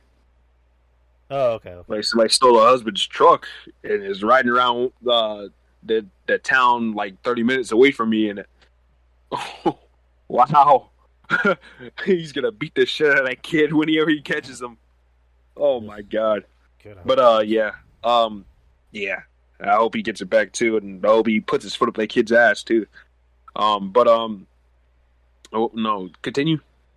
I was gonna say, yeah, Jericho won with the lion tamer, and Jericho was not fired, but he's now away from MJF, which we saw on Wednesday, which we'll talk about. What you think about the match? Well, like I said, I didn't see it visually, but it sounded like it sounded like a really good grounded wrestling match, from what I heard on commentary and everything like that. I just hated that the false finish and the restart. That was my only complaint about the match, but other than that, yeah, it was just, from what I heard, it sounded like a good match. Up until the, like I said, the stupid finish. Exactly. And, yeah, I mean, we still got to hear Jericho yell on commentary. Oh, God. But, anyways, next, in my opinion, the match of the night, CM Punk versus Darby Allin in a singles match. It was CM Punk's first match since the Royal Rumble in 2014. So 7.5 years, pretty much. CM Punk come out with new gear. He's wearing tights. He's not wearing Speedos. Or trunks, I mean. Mm-hmm. He's wearing tights, which at first I'm like, the tights? I'm like, okay, it makes sense because he's 42, and Punk strikes me as the guy that would not want to wear trunks or Speedos when in his 40s. So unless he's going to the beach. Right. So he put on tights. So for a second I'm like, okay, you know what? I like them. They look fine. They don't look bad. He actually looks like a wrestler. And Darby Allin come out to, of course, Big Pop. CM Punk come out to a Big Pop. He's in Chicago. I mean, the place was going apeshit bananas even before the match started because, there was a point in the match where Darby is, sitting in the corner of the ring doing his spooky stare, and then Punk, sits, Indian style. Or was it crisscross, Indian style, and just stares at Darby. And the whole place is going nuts. So, before the match, Sting, went to the back. He wished Darby good luck. Went to the back. And it was a wrestling match. Again, another wrestling match with two wrestlers. I mean, this was probably the best I've seen Darby look. And not to say that Darby looks like shit, but, Darby is so... with the Darby that we see a lot, is like Darby does spots. Darby, works at 100 miles an hour. Which fits his character and his physique and stuff like that. So whenever he does the chaotic stuff, whenever he does like the necessarily do flips, it's just the dives and the chaotic stuff, like that's fine because that's his character that's driven within him, Darby Allin the man. So whenever he does that shit, I don't mind it at all because like I said, that's him. I don't either. Like I've done a 180 on Darby because at first I wasn't a fan. Now I'm a fan. Right. I mean, not to say that now, like as of now, I'm a fan. I've been a fan of his for a while. I just, again, a lot of the unnecessary spots I think he takes. It's just an opinion, just my opinion. Mm-hmm. But some of the stupid spot he did last year when they did the casino ladder match, where he did the double stomp off the ladder with the fucking skateboard on. Yeah, and I thought he fucking shattered his ankle. I was like, dude, what are you doing? I'm trying to see you have a long career, not shorten it. Yeah, but dude, come on. This match was great. I mean, Darby did do some spot. He did sell the fuck out of everything for Punk. Like there was a spot in the match where Punk throws him into the turnbuckle, and Darby literally looks like he's he just became part of the turnbuckle.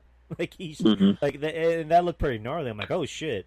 Yeah, his selling is top notch, man. Like it's Punk even said, if you're a wrestler doing a suicide dive or not even a suicide dive, but if you're a wrestler doing a dive and you see Darby doing a dive, you should probably stop doing dives because Darby will lay his shit in.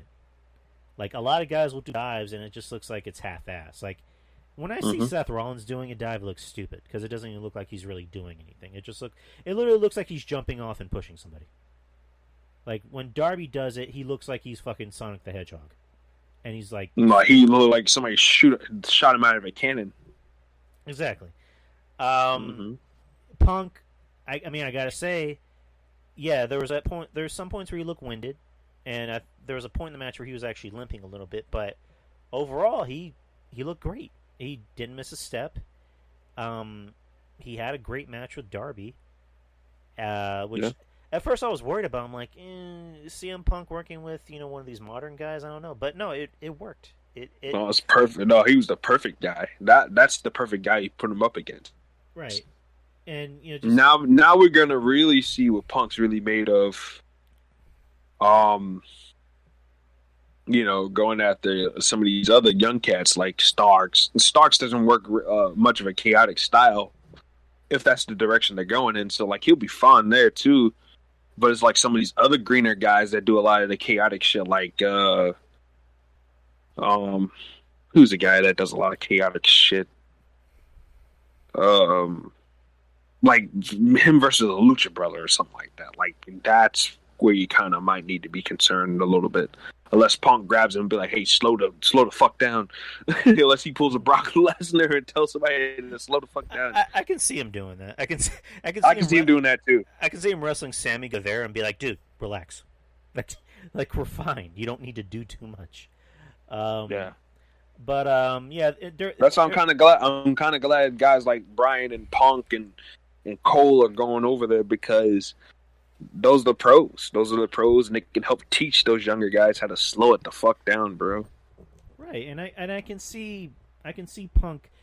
Punk even, I think he even kind of touched base on that when he was on Renee Paquette's podcast, where he mentioned a conversation he had with the Lucha Bros where he was talking about the cage, and he mentioned that he told him, "Hey, be careful out there," and they said, "We'll try," and his response was, "No, don't try, do, just don't do anything crazy."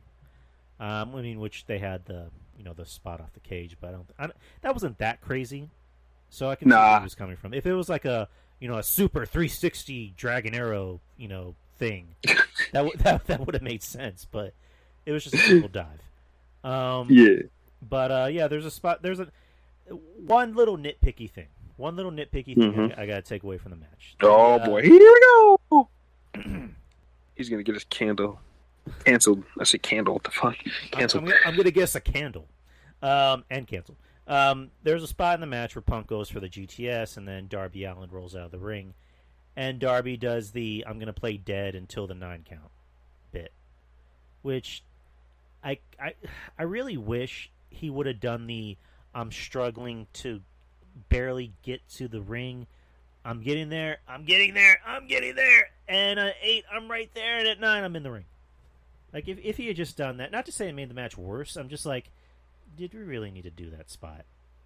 Like, just a little nitpicky thing, just me. Darby goes for the coffin drop and mimics CM Punk doing the go sleepy time thing. Punk moves out of the way, and he kind of has a smile on his face, like, "Yep, I knew that was going to happen." And then Punk goes for GTS, go to sleep, 1, 2, 3. Punk wins, which we called. After the match, Sting comes to the ring and shakes Punk's hand, and then Punk shakes Darby's hand, and there we go. So for a second there, Darby was going to kick him in the balls or something. Yeah. I mean, I wouldn't mind seeing this match again, but it's like Darby can't be a heel. Like, he can't be. That was my fear. I was like, are they going to start turning some of these younger guys heel in order to make way for the Christian Cages and the Punks and the Danielsons, so they can be the baby faces. So I'm surprised WWE has not removed Adam Cole from all of these stuff yet. Pretty soon they will. I'm currently playing Supercard, and he's one of the covered cards that I'm on piecing for my friend. Well, I mean, So yeah, I find that very interesting that they haven't pulled that yet, because usually they on the money about pulling shit. Well, don't they? Someone showed that they had an NXT calendar, and he's on the month of September. Very appropriate, huh? Baby, it's September, baby. I don't know why I'm making Adam Cole talk like that. It's September, baby.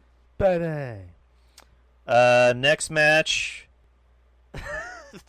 Paul White versus QT Marshall. What a whole Dan. Well, new view, new room, new shoes, new hose. Oh, my power is in the palm of my hands. Blah blah, so blah blah blah. That was more entertaining. That was more entertaining than this match.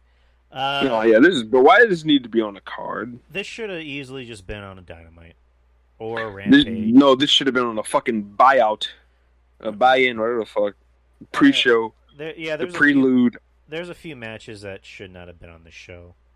I mean, this is one of them. Did Big Show really need to wrestle this guy on TV for what? What's the purpose?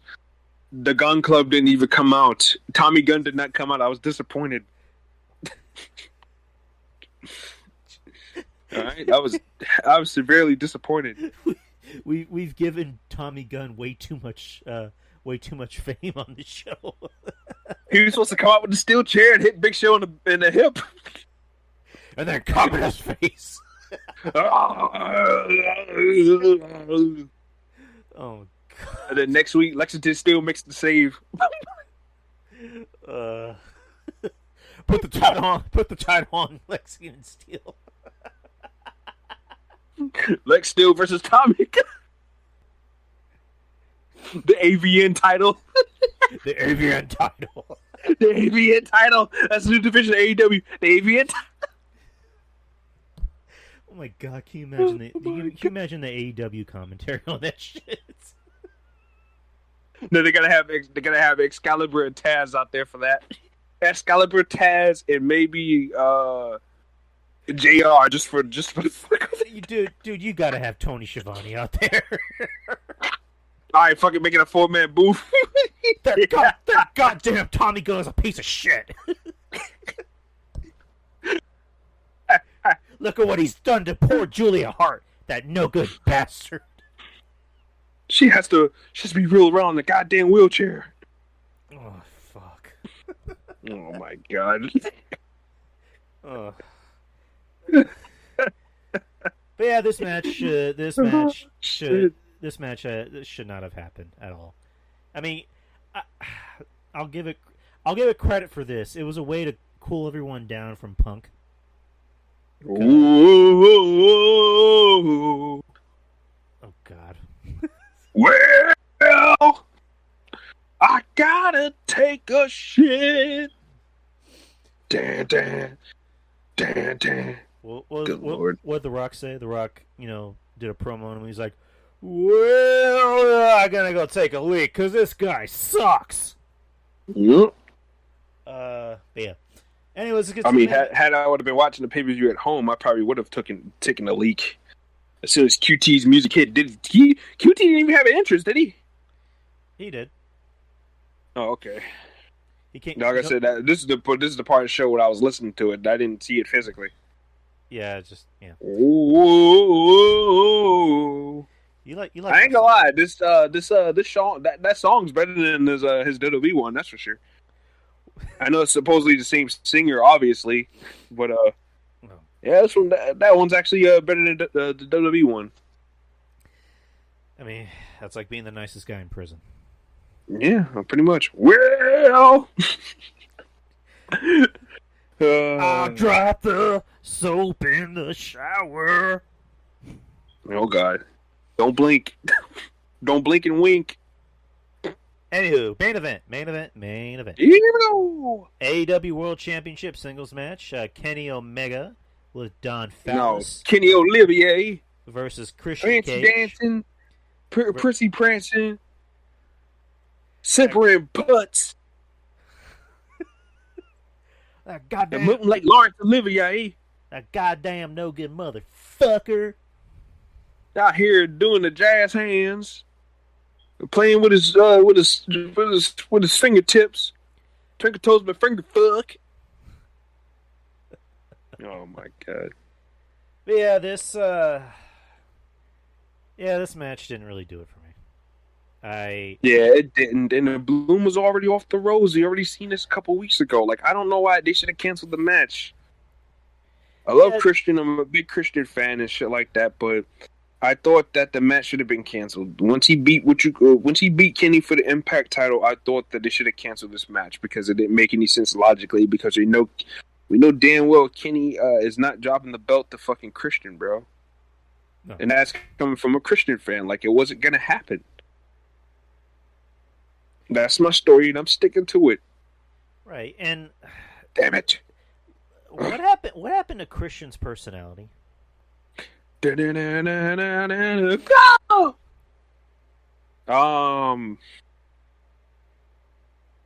not letting him. Christian doesn't get a lot of talk time on AEW, if you notice.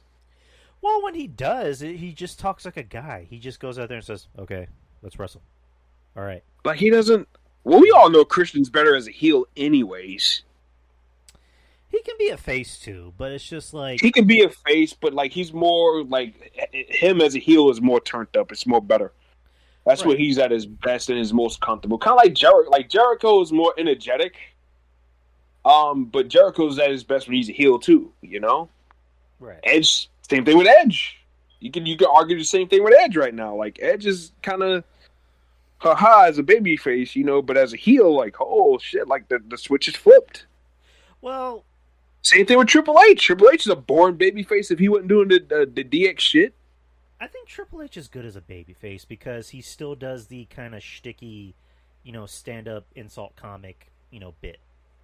And then he'll go out and be like, I'm gonna kick your ass, Vince. Like he'll do that. The man up your ass. Edge at this point in his career is a good face because he looks like a fucking savage. Like the fact that he's 40-something. And Edge looks like his face looks like he's been baked in the oven. Holy shit! But I like his look. I like that he looks like that. I like that he's not. He looks haggard as fuck, bro. I mean, he looks like a Viking, and not for nothing, he was on a show called Vikings. But yeah, he was. He looks like an old school badass Viking, and I like that he looks like that. With Christian still looks like a pretty boy, and again. Fuck, if I'm his age and I can look like that, God bless. It's like he said, I'm shredded. But if you close your eyes, your eyes naked truth reveal. Should you never live in God's gift to heal? In the darkness, I will take you to the other side.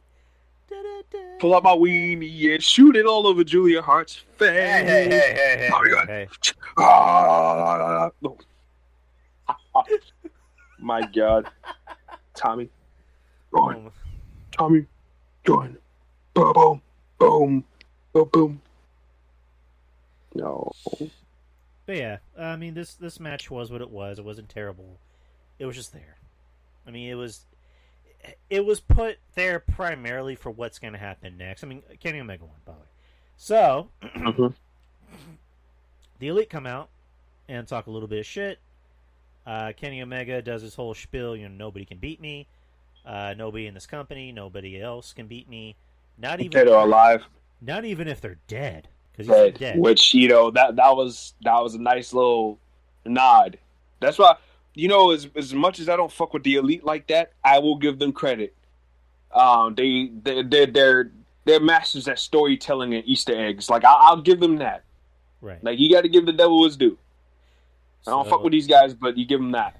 As soon as he said dead, what happened? The lights went out, and the supposed dead guy, their dead friend, comes out. It's all about that boom! Yes, sir. I love that theme song. Like, I popped at work.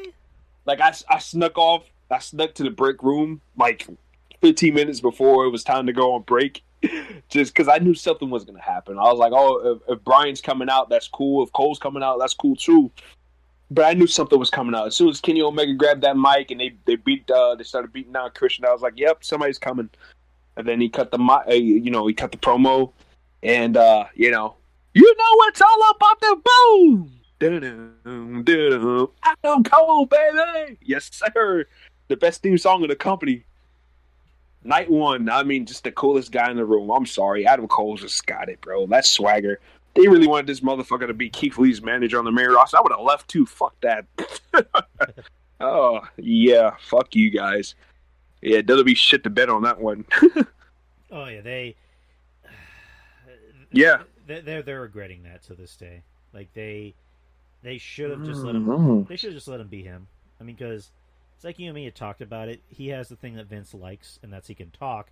But for Vince, he looked at it as like, you can talk, so you can be someone's manager, because look at you, you're so small. But now Adam Cole's in AEW, and you look at Adam Cole and you look at the rest of the Elite, and it's like which one of these things do not belong? Yeah, one of these things is not like the other. So, as we know, Adam Cole came out and he teased that he was going to fight the Elite, and then he ends up super kicking Jungle Boy, which that's a match I want to see. I'm not gonna want to see that. And he hugs everybody, and the Young Bucks kiss him on the side of the cheek. Oh God! And then Adam Cole goes, "You want to hear story time with Adam Cole?" And blah blah blah. And then you hear "Flight of the Valkyrie," and it's Bryan Danielson. The story is that AEW tried to get Final Countdown from Europe, but it was too much. It was too much for them. Like damn. Like fucking Tony Khan was able to pay for Cult of Personality. I mean, I don't know how much they lent it out to him, but I mean, I imagine it's not cheap. But Final Countdown was cheap, was expensive. Like goddamn. Bryan Danielson comes out in a white T-shirt and a ponytail, and just clears house, and then stands tall in the ring with Jurassic Express and Christian. So that's how you end AEW All Out. Mm-hmm. What were your highlights and lowlights? Brian Cole, Suzuki, best match for me. Darby and Punk. Once I went back and I saw it, and I was like, man, that was a really good match, a really good comeback match for Punk. Jericho and MJF had the second best match in the night for me. Which is, it speaks a lot. But like I said, I'm fair. Like, I don't fuck with Jericho, but Jericho put on a nice match with MJF. They worked a really good match up until the false finish and the finish. Lowlights, that the buy-in match, didn't really care for it. Just a bunch of guys just floundering, and Kenny and Christian just kind of was flat, Punk and Darby should have been the main event. Exactly. Like, I'm all, trust me, and I'm a traditionalist. Even how I book in E-Feds, like, the world title always goes last. But being to the fact that Christian and Kenny, we've seen that already, I think Darby and Punk should have main evented there. That's just me. But, and I think all those people in that building wouldn't have complained either. But yes. Right. So, I mean, this might seem like a dumb question. So, if Kenny and Christian won on I guess the third to last match, and all that shit happened at the end of the match, Adam Cole coming in and Bryan Danielson coming in, do you think that would have overshadowed CM Punk's match? Nah, because you can do a bit where Punk leaves. Punk and Darby leave. That's it. They celebrate shit like that, and you could do a bit where Kenny and the Bucks come from the side of the arena, all pissed off and stuff like that about the loss. And you could have Kenny cut the promo like he did. And you could do a bit where maybe they got Shivani or who else? Yeah, because they like to beat on Shivani anyway. So you could have done a bit where Shivani got in the ring, try to get an explanation. They try to beat up on him. Cole comes out, and then he could have cut the same promo that he cut on Dynamite on Shivani in the ring, and threaten to super kick him and shit like that. And then Bryan comes out and cleans house. Like, you could have set that up. Yeah, I'm so creative, dude. That's why I booked 2 E-Feds. Like, I got ideas for days. Maybe you should be on the WWE creative team, huh? Nah, I think I think AEW would appreciate my ideas a whole lot more better. Well, maybe not Kenny and the Young Bucks. Maybe not Kenny and the Young Bucks. I think Cody's a reasonable man. Yeah, Cody, Punk. If I could talk to Cody, Punk, and Bryan, I think maybe they would agree with a lot of my stuff. I can see Punk, being like, that's not a bad idea. I can see I can see Cody. I mean, the personification of Cody is that he's kind of a douche, and nah, but logical things, wrestling strikes a chord with him. Right. But I'm just saying, like, he seems like he's a douche, but then at the end of the day, when it comes to wrestling, that's like you said, logical wrestling ideas, and I can see Cody being like, yeah, it's not a bad idea, and someone like Cody, someone like Bryan, guys who are known to not really have egos. I mean, because Punk admits he has an ego, but Punk. Yeah, of course, Punk has had his fair share of doing some stupid shit, but Punk is reasonable. Like, Punk admits that he's a dick. He's admitted. If you're some fucking Hollywood writer that's trying to write his script, of course he's going to be a dick. But if you're, of course, I tear it up too, man. Ain't nobody writing my dialogue for me, man. What the hell? But instead of like a script, if it's like you going to Punk and be like, hey Punk, I had some ideas for your match, and like actual ideas, not like I wrote everything down. Like, no, like I got some ideas for the match. I got some ideas, for your program, blah blah blah. I can see Punk being like, okay, let's talk. So, my highlights and lowlights. Highlights, Punk and Darby, I thought was a match of the night. Right. Jericho and MJF, that was probably the best match that they had. That was probably the second best match of the night. Told a good story, except for the referee finish. Yeah, didn't like that. Hated it. Of course, the debuts: Adam Cole, Bryan Danielson, Baby. Ruby, He heard me drop. Soho. Ruby, Soho. Love it. I love it, dude. She looks so happy to be there. I love That's her. great. I love Ruby Riott, man. Ruby Soho. I love Ruby. Heidi Lovelace, whatever you want to call her. I love her. She is such a sweetheart. I love her. I'm so happy for her. Yeah. Even though she's got all those tattoos, you wouldn't think so, but she's just a total pro. I remember meeting her briefly at a Shine show too. Like I would say 2012ish. Yeah, very nice. Before she had all the tattoos, she was Heidi Lovelace.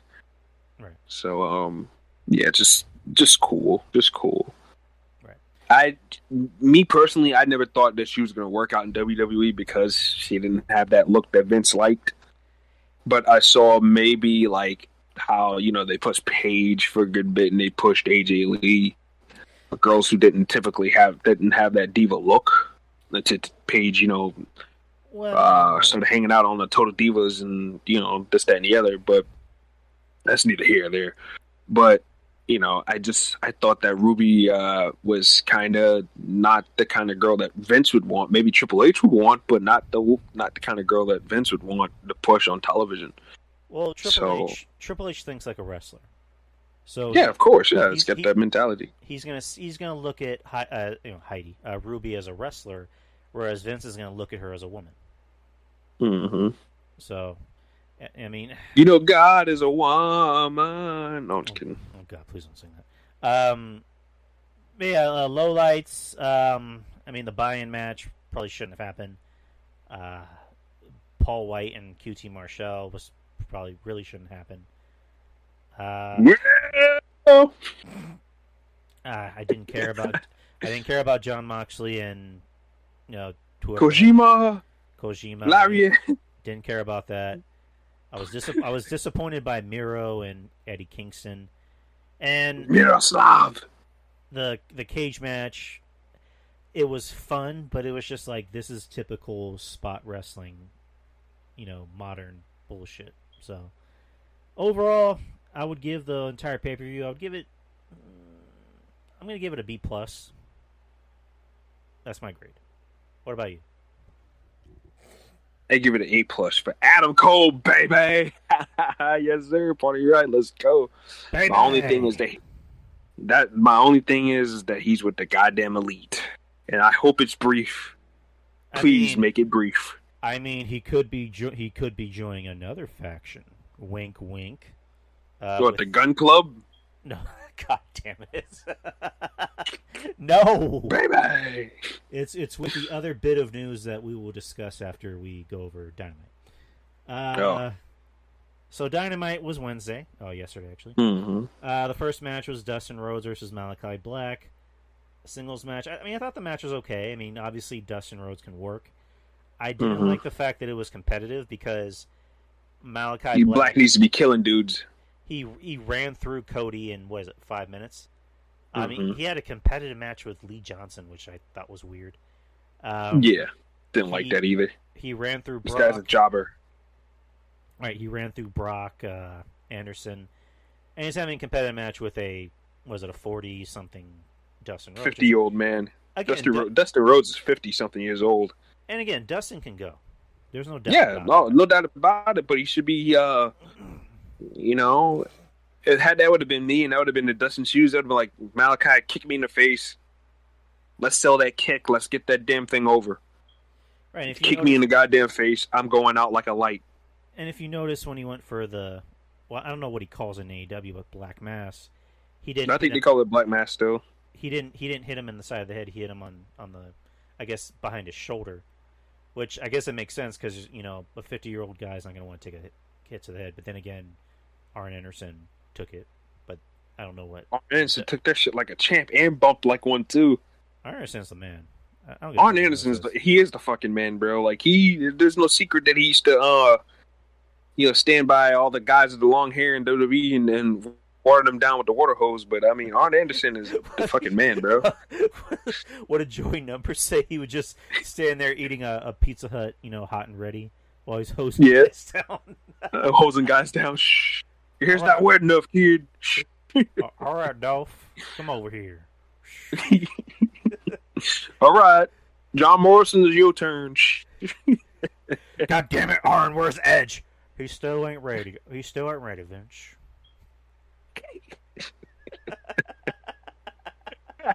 That's a good Arn. That's a good Arn. He needs a little bit of oomph, Vince. Edge is not quite ready yet, Vince. God damn it, Arn, what happened to Alicia Fox? What are you saying, Vince? Well, see, what happened was that me and Alicia had a little too much fun last night, and, I don't think she's going to be making it to the show. Now that we have time, I hit her with the real spine buster. And while I have you here, let me tell you about the time I gave Major Guns a cat bath. Oh, God. No, was it a cat bath or a tongue bath or something like that? Like there was a story where he literally went up to, was it Tylene Buck, who was Major Guns, in WCW, and say, "Hey, you want a tongue bath?" Yo, Arn Anderson is the man, bro. I'm sorry, bro. Like Arn, Tully, bro. Like those guys are like, I look at those guys on TV and like, there's guys that we're not used to seeing on television. Like they weren't in WWE, like on television and shit like that. You know what I'm saying? So like so seeing them now, it's a whole lot more better and a whole lot more refreshing. Whereas like other guys beforehand, like the Ric Flairs, you get tired of them after a while, Right, it's just...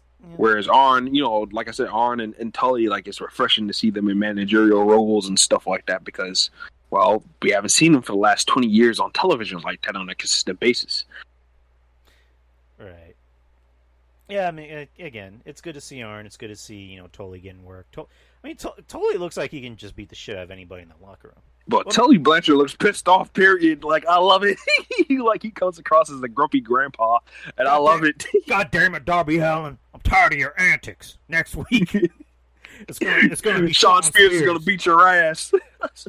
And then if that doesn't work, I'm gonna bring in my racist daughter to beat your ass. Oh God.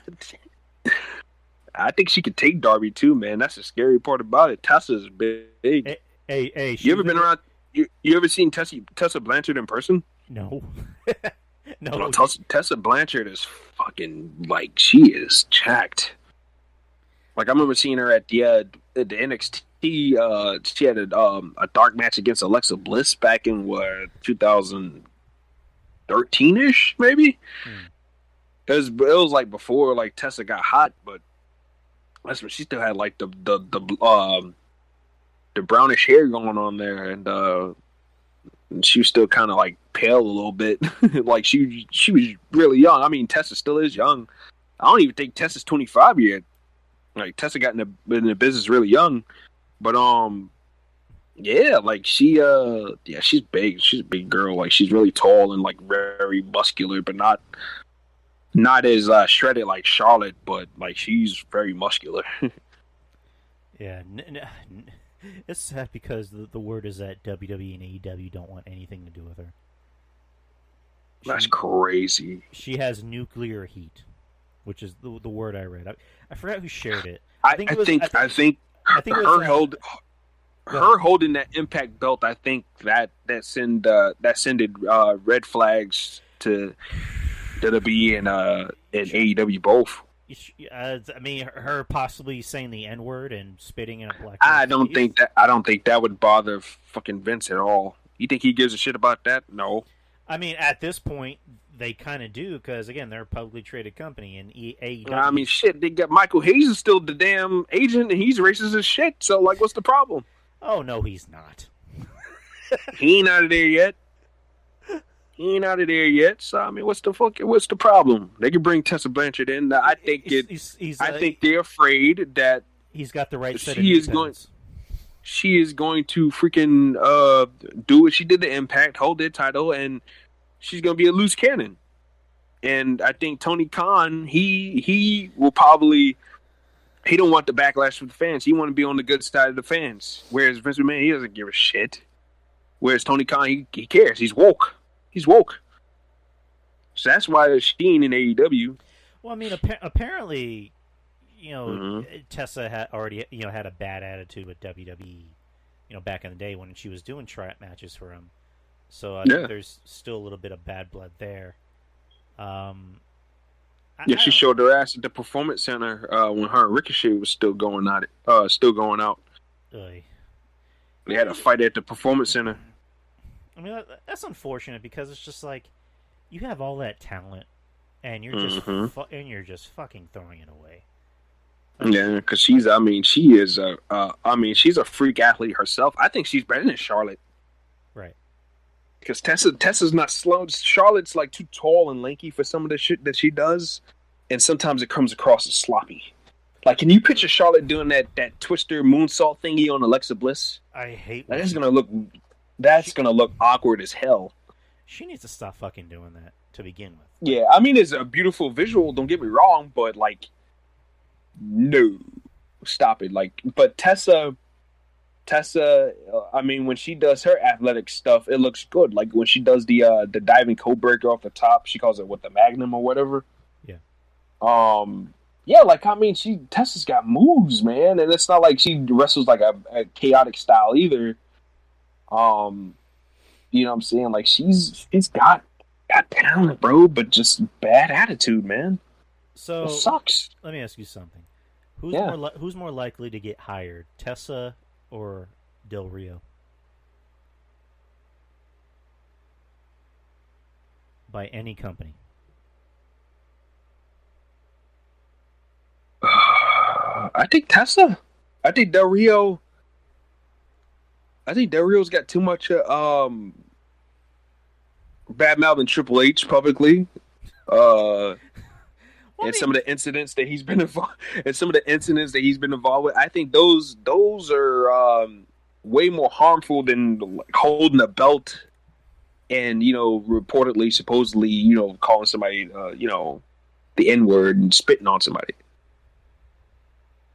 I think the incidents that Del Rio's been involved in. I mean, if you look at some of he's done some nasty shit, man. Supposedly. Because I wasn't there, I didn't see it. So supposedly, I just that whole thing with Paige is just like, God, their fights were literally like in front of people, and there was even an audio clip of them fighting at an airport with. Yeah, Bubba, she got the coke in the bag, Bubba. He said that. And after every incident, when it's freaking publicized, Del Rio had you guys are just fucking marks. It's like, wait, what? The big nose pussy. But you guys get no pussy. I'm like, what is this guy talking about? Why does he keep on talking about Triple H for? Like, he is really obsessed with him, huh? That big nose pussy with tiny balls. I shall beat both. Damn, bro. Like, this man is hard on for Triple H, bro. And now he's like, Triple H wasn't like a supporter of his and whatnot, and with good reason. Del Rio's matches sucked. He sucked. Well, because what's funny is that at least Tessa had good matches. All of Del Rio's matches, you want to talk about the epitome of formulaic in WWE? That was Del Rio's matches. Come in, kick at the leg, multiple kicks at the leg. Then he would do the whole he'll back you in the corner, and he'll give you the step up enziguri kick in the corner. Then he'll give you the cross breaker across the arm. Then he'll fucking give you the super kick. Then the cross arm breaker. That was every match. If you think I'm lying, go back and watch all Alberto Del Rio's matches. Oh no, you're not same lying. Shit. Yeah, no, in that exact order. He would beat the Great Khali like that. Jesus, that was I remember I seen that one time on Raw. I was like, if he does the same match of Khali, I am going to die laugh. And he did the same exact match of Khali, but the only difference was it was like watching Godzilla get shot the way Khali was moving. It was like, oh, it was like, damn, bro, like this. It was like watching the National Geographic Channel or some shit, bro. Oh god. Like, God damn it, Khali. Let's move on to the whatever next segment. Yeah. After that, CM Punk speaks to the fans, talks about his return to the ring. Basically, good CM Punk promo, comes out and talks to the fans. There's a nice moment where he acknowledged Aunt Linda Pillman in the ring, and said, "You're an angel," which I thought that was cute. It was a nice little nod. They're in Cincinnati, so Brian Pillman was a Cincinnati boy. Punk basically being the AEW Carney, and what I mean by that, he's basically just doing the whole "come one, come here, everyone gather around to the AEW show. You'll get to see Kenny Omega versus the Bearded Lady." Like, just basically stuff like that. Which I didn't have a problem with it. I don't have a problem with it. CM Punk. No, why not have him be a hype man? Why not use him for his mic skills? He's not going to wrestle every week, obviously, on television. So why not have him come out and be the hype man? Yeah, especially with no restrictions. They're not going to restrict Punk. And Punk obviously knows what to say and what not to say on national television at this point in his career. So, I mean, why not let Punk be the cheerleader of AEW officially and get everybody drawn in? Why not? Right. And in turn, he can help teach the younger guys how to talk. Right. CM Punk, I don't know if they have promo classes, but Punk, Kingston, Brian to maybe a lesser degree, because Brian, he doesn't really. He's more of a human. Like Punk's a human. Like he talks like a human, but he's a human with some edge to him. You know what I'm saying? It's like I said, he's like an insult comic. That's right. Whereas Brian is like a nice, normal, regular guy, but he'll kick your head off. Like his actions speak louder than his words. Cole can help with a lot of stuff too. Like those guys need to be running some promo classes, and somebody needs to pull Jungle Boy to the side and beat some charisma into him. Right. Hopefully, Adam, if they choose to go that route with him and Adam Cole, which that'd be a nice little matchup and maybe a nice little mini feud. Maybe Cole can help get some stuff out of Jungle Boy there. Right. But yeah, no, continue. During this promo, Punk does the whole, "Well, who should I wrestle next?" And then he just names, random people. And then Taz, gets up and, says, "But what about Team Taz? You mentioned Team Taz." And then Punk just goes, "I literally didn't even mention Team Taz." But no, you mentioned them in interviews, and they're just going back and forth, which I thought that was kind of awkward and weird. Just that whole exchange. Like, it would have made sense if Taz gets up and goes, "Punk, with all due respect to those guys, what about Team Taz? What about Ricky Starks? What about my son Hook? What about Powerhouse? Powerhouse Hobbs? Willie Hobbs? Like, what about that?" And then Punk could just be like, "Yeah, I got your boys in my rearview mirror." Or not even my rearview mirror. Be like, "I got your boys in my sight. Don't worry about you. I'll get to you guys soon." Like, it could be a thing where Punk is kind of giving a backhanded compliment to them. And then that pisses off Taz. But just the whole thing of like, "Hey, you were talking shit about us." No, I wasn't. I literally didn't say anything about you. But I thought that was kind of awkward. But him and Ricky Starks would be good. Personally, I think Hobbs could probably use the rub a little bit more than Starks. Mm-hmm. I think Hobbs is a much better worker than Brian Cage, that's for sure.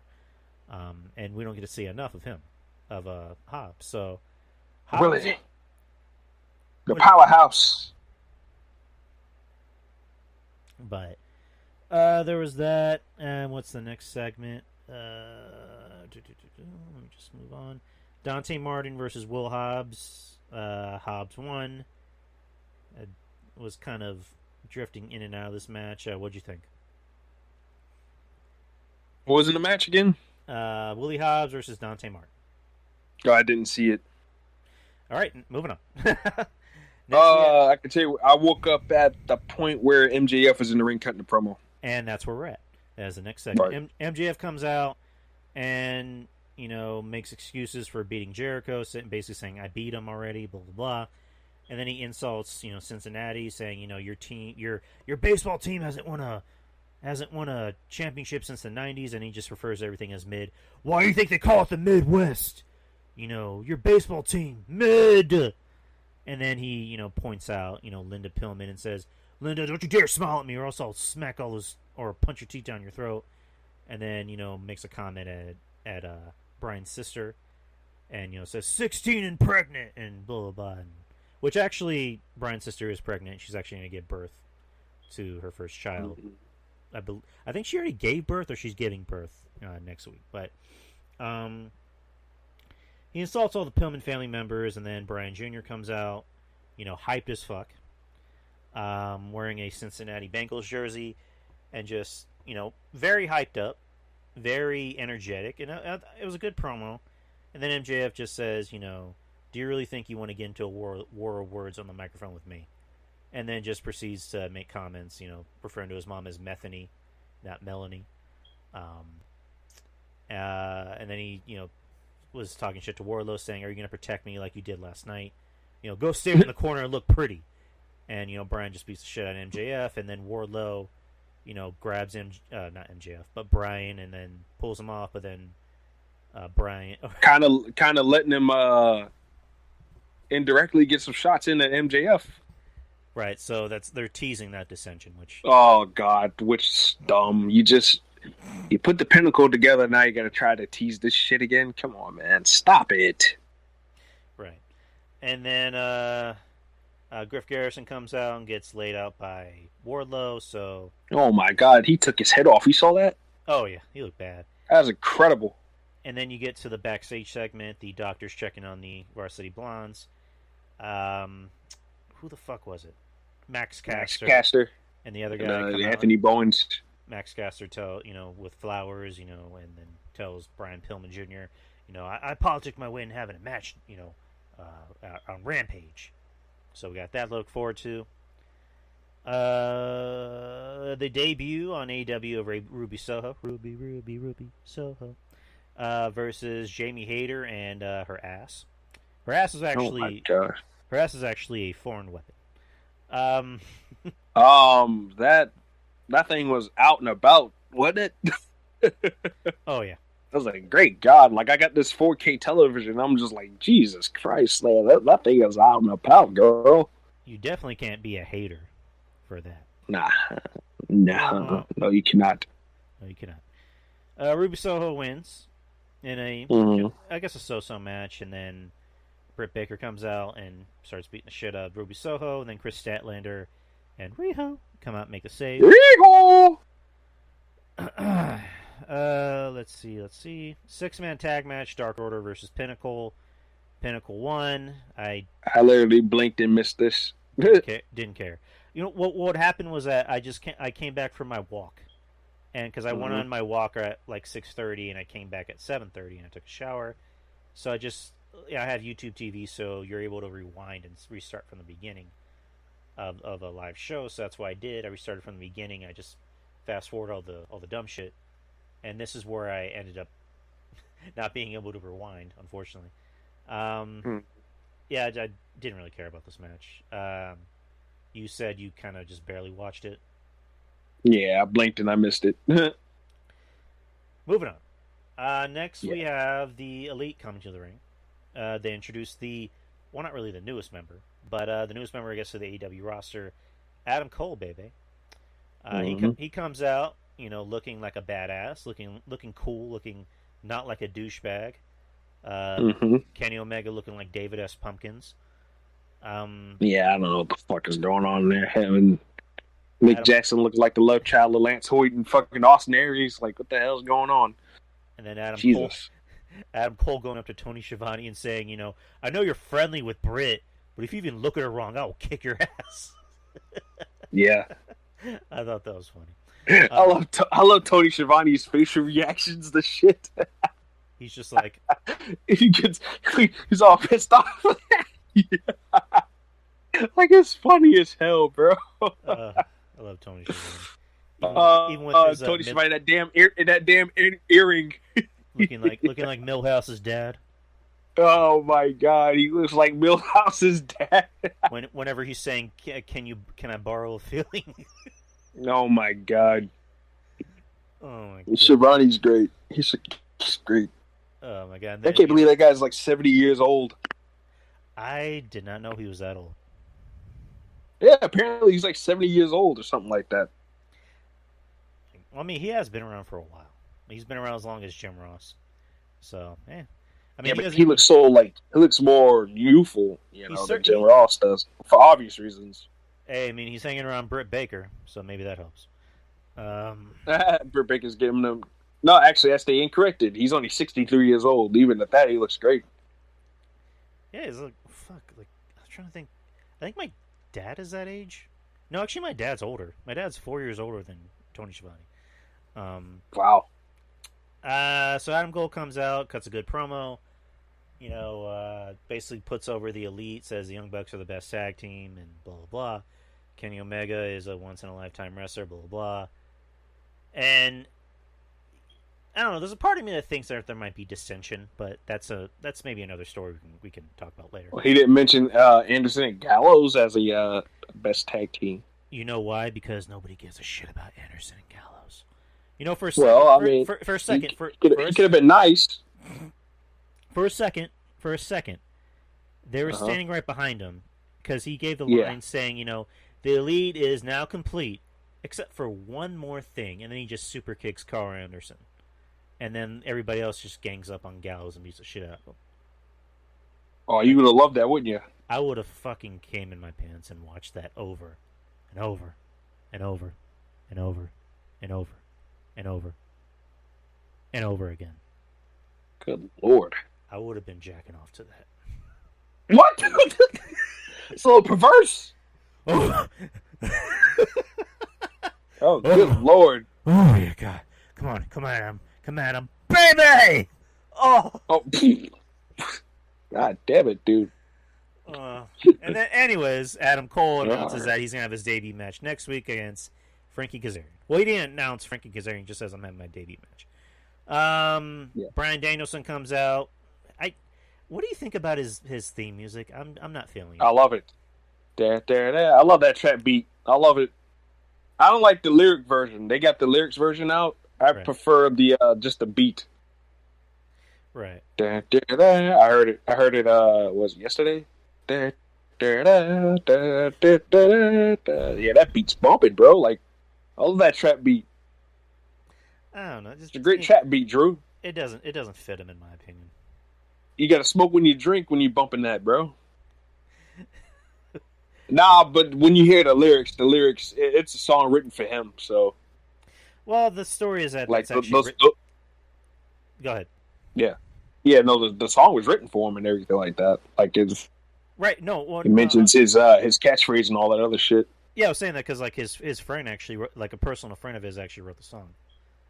Because when they couldn't get the rights to, Final Countdown, he had a friend of his, do the song for him. But Bryan Danielson comes out, and then Kenny tells the rest of the Elite to clear the ring, and then Kenny is just talking a little bit of shit to Bryan, and I keep wanting to call him Daniel Bryan. I don't know why. Bryan Danielson grabs the mic immediately and says, "Let's cut to the chase. He says, quick question, everybody. Who wants to see Bryan Danielson versus Kenny Omega?" And the whole place goes nuts. So, we're getting Bryan Danielson and Kenny Omega already. I'm assuming at Full Gear. I'm just going to assume it's a Full Gear. Yeah. I'm going to finish up the segment, and then I'm going to say what I'm going to say about it. So, the rest of the Elite come in, beat down Bryan, and then Jungle Boy, Jurassic Express, and Christian and freaking Kazarian come out and clear the house and make the save for Bryan. When we get Bryan Danielson and Kenny Omega, I put this on Twitter, by the way. Danielson is going to expose Bryan, in my opinion. He's going to expose Omega? What did I say? You said Bryan's going to expose Daniel. Jesus. It's a 2.5 hour show, people. Come on. Bryan Danielson, the former Daniel Bryan, will expose Kenny Omega, in my opinion. Right. He will expose him in the ring for just being another guy that does kicks, that does fancy moves. That's just Twinkle toes, but finger bang.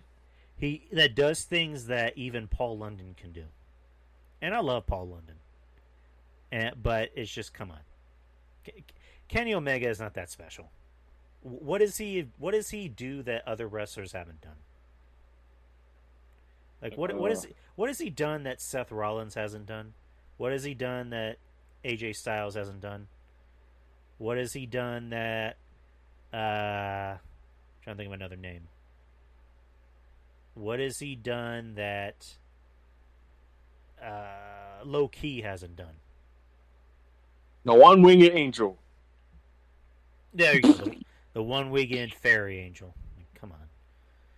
Anyways, that's my Kenny Omega rant. What you think about the whole segment? Cole stole the show. And Danielson, come in, laying the gauntlet already down to Kenny Omega, and we're off to the races for that program. I don't know. I don't know. I don't like the fact that Danielson's getting a title shot already. But like I told my friend yesterday, I told her, I was like, well, if Kenny beats Bryan and then Hangman comes in and beat Kenny, that's a lot more better because that makes Page look even stronger if he beats a couple of former WWE champions along the way. Or if Omega beats a couple of WWE champions along the way. So, I don't know. But other than that, like I said, goofy elite stuff is per usual. Cole saved it with his bit, and Danielson, laying down the gauntlet is cool, but it's just like, damn, like, we really going for it already? We going for neck already? Yeah, they won a big match for their next pay-per-view, and what better match than to have, the guy who's supposed to be the best wrestler in the world, Kenny Omega, versus a guy who might even be the best wrestler in the world, Bryan Danielson. Yeah. That's your main event right there. That's a purist wet dream. That is Dave Meltzer's wet dream. Oh God, Dave Meltzer's gonna have his his rag ready. Never gave Daniel Bryan any 5-star matches when he was in WWE, but I can guarantee you his first match is going to be a 5-star. Yeah, which is strange to me because Bryan got a lot of great matches out of a lot of people. He's gotten Bray Wyatt's best matches out of him, man. That Royal Rumble match in 2014 was such a fucking great match. Even down to that finish, that Sister Abigail into the barricade, that throw back in the ring and give him another one. Like, that shit was... The way Bryan sold all of that, that was great. That was great shit. That, his match with Triple H at Mania, beating Triple H and then Randy Orton and Batista in the same night. But yeah, I thought his match with Triple H was the better match. His matches, it was. His matches with CM Punk, his matches with, his last match with Roman, I thought was a great match. The triple threat at Mania from this year, I thought was a great match. So, how is it that he's never been able to get one 5-star match in WWE? But I can guarantee you, his match with Kenny Omega, Dave Meltzer's going to give that 5 stars. Nah, Dave might explode and give him 8 stars. But it's just like I love Bryan Danielson, Daniel Bryan, whatever you want to call him. But it's just like, come on, like we know, Dave. This whole act isn't funny anymore. We know you're getting paid by Tony Khan. Come on, He's either getting paid or like something. I don't know what's going on. Kenny Omega's blowing him. He's blowing him underneath the table. Something's going on. Jesus Christ. All right, so we move on to the main event. Jon Moxley versus Suzuki. Was that his name? Minoru Suzuki. The Suzuki Goon faction for New Japan Pro Wrestling. You're gonna have to walk me through this. This is where I turned it off. It was another blink if you missed it match too. Like I That's was what. literally looking down playing Super Garden. I'll pick my head up. The match was over. Moxie hit him with a with the dirty the paradigm shift, and Suzuki apparently got busted open. The match just I don't know. It didn't hit for me. That's what I was hearing. That's what I saw on Twitter. Is that people were kind of mad that it didn't get the time it probably should have had. And they're building up because this they called it homecoming. This is John Moxley's homecoming match because he's a Cincinnati boy. So, but I don't. I didn't watch it. As soon as I saw it come up, I'm like, should I watch this, or should I watch Civil War for the 25th time? And I proceeded to watch Civil War for the 25th time. There you go. So that was Dynamite. The ratings came in. We'll just kind of blow by these last bits of news. Dynamite got a 1.3 million, which is actually the second highest rating it's ever had. Number one being its debut show 2 years ago. And 681,000 of those viewers were in the coveted 18 to 49 demo, which gave them a .53 rating. WWE lost this week's ratings battle. So they were able to beat Raw's, demo. So good for them. Good for AEW. It was a nice show. It probably wasn't a great show, but it was a nice show because you got to see the fallout. You got to see, Punk come out, which is always fun. You got to see, Adam Cole make his debut, and you got to see Bryan Danielson. So good for them. Last bit of news, and then we can bounce out of here. Kevin Owens, the former Kevin Steen, I'm reading this on Bleacher. Kill Steen, kill. WWE superstar Kevin Owens' contract reportedly expires in January of 2022 per Sean Ross Sapp on Fightful Select. We've learned from the WWE official that WWE restructured several contracts ahead of the pandemic, and for whatever reason, Kevin Owens' deal was changed to expire in January of 2022. We were not told of any additional terms of the deal or specifically why it was shortened. We'll work to find out if any other deals were adjusted. Back in 2018, Kevin Owens signed a 5-year deal, so it looks like they shortened it to just 4 years. The latest Owens report drops on the same day they deleted a tweet that may have alluded to a reunion. Some of his former stable partners or members who are now in AEW. Mount Rushmore. I actually took a screenshot of that. Let me just pull it up right now. Come on. So at the Mount Rushmore stable from PWG with him, Cole, and the Bucks, it wouldn't surprise me if they were able to slap that together. He's already been teasing it on his Twitter too, by the way. Oh, I have it right here. And so he put 43.8791, 103.4591, which a lot of people who were already in the know was known as Mount, which is actually the coordinates for Mount Rushmore, which is actually which is actually the name of a stable Owens was in with Adam Cole and AEW World Tag Team Champions the Young Bucks in 2013-2014. Owens ended up leaving the stable when he signed with WWE in 2014. He left the group with a triple super kick from Cole and the Young Bucks. Owens has since been in the WWE since 2014. And then also Sami Zayn, his contract expires this fall.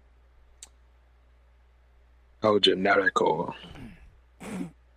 So Kevin Owens possibly will be leaving. The talk is that people in WWE are almost for certain he's leaving, just like they were for certain that Adam Cole was leaving and going to AEW. Yeah. I think Kevin Owens going to AEW could benefit him because he goes there, he's going to be treated like a star. I mean, not to say that he hasn't had the star treatment in WWE, but at the end of the day, they're still going to see Kevin Owens as a fat guy wearing, in a t-shirt, in basketball shorts. He's the guy that can come out and have a good match. Like, they gave him that slight push, working with Roman, and those are good matches. But, Kevin Owens, at the end of the day, they still see him for what he is. Vince I'm sure Vince likes him, and Vince, appreciates the time he's put in and all his accomplishments. But at the end of the day, he's not gonna see Kevin Owens for how we see him and how Kevin Owens sees himself. Because Kevin Owens has the swagger of I'm Stone Cold Steve Austin. Right. We see him as a guy, like, you can easily push him as Steve Austin. You can easily push him as, the everyman. But, in the world of WWE, it's like, well, he's not a character. He's he's pudgy, he wears a t-shirt, and he's not very pretty. Mm-hmm. We can't sell t-shirts with that. You put him in AEW, he's going to be a motherfucking superstar. Like Kenny Omega who? Adam Page who? Yeah. It's just like, forget it. And I think Kevin Owens should go to AEW. I really think he should. I think so too. I think it's time to pack up and go too. If he wants to stay in WWE, that's fine, but I think he'd be better suited for AEW at this point. The man can go ahead and let loose and be free on TV, Be Kevin Steen again. I miss Kevin Steen. I miss chanting "Kill Steen, kill."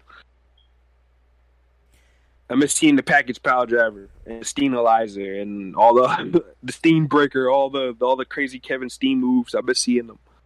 So yeah, I wouldn't mind seeing Kevin Steen loose again. The Antichrist of professional wrestling.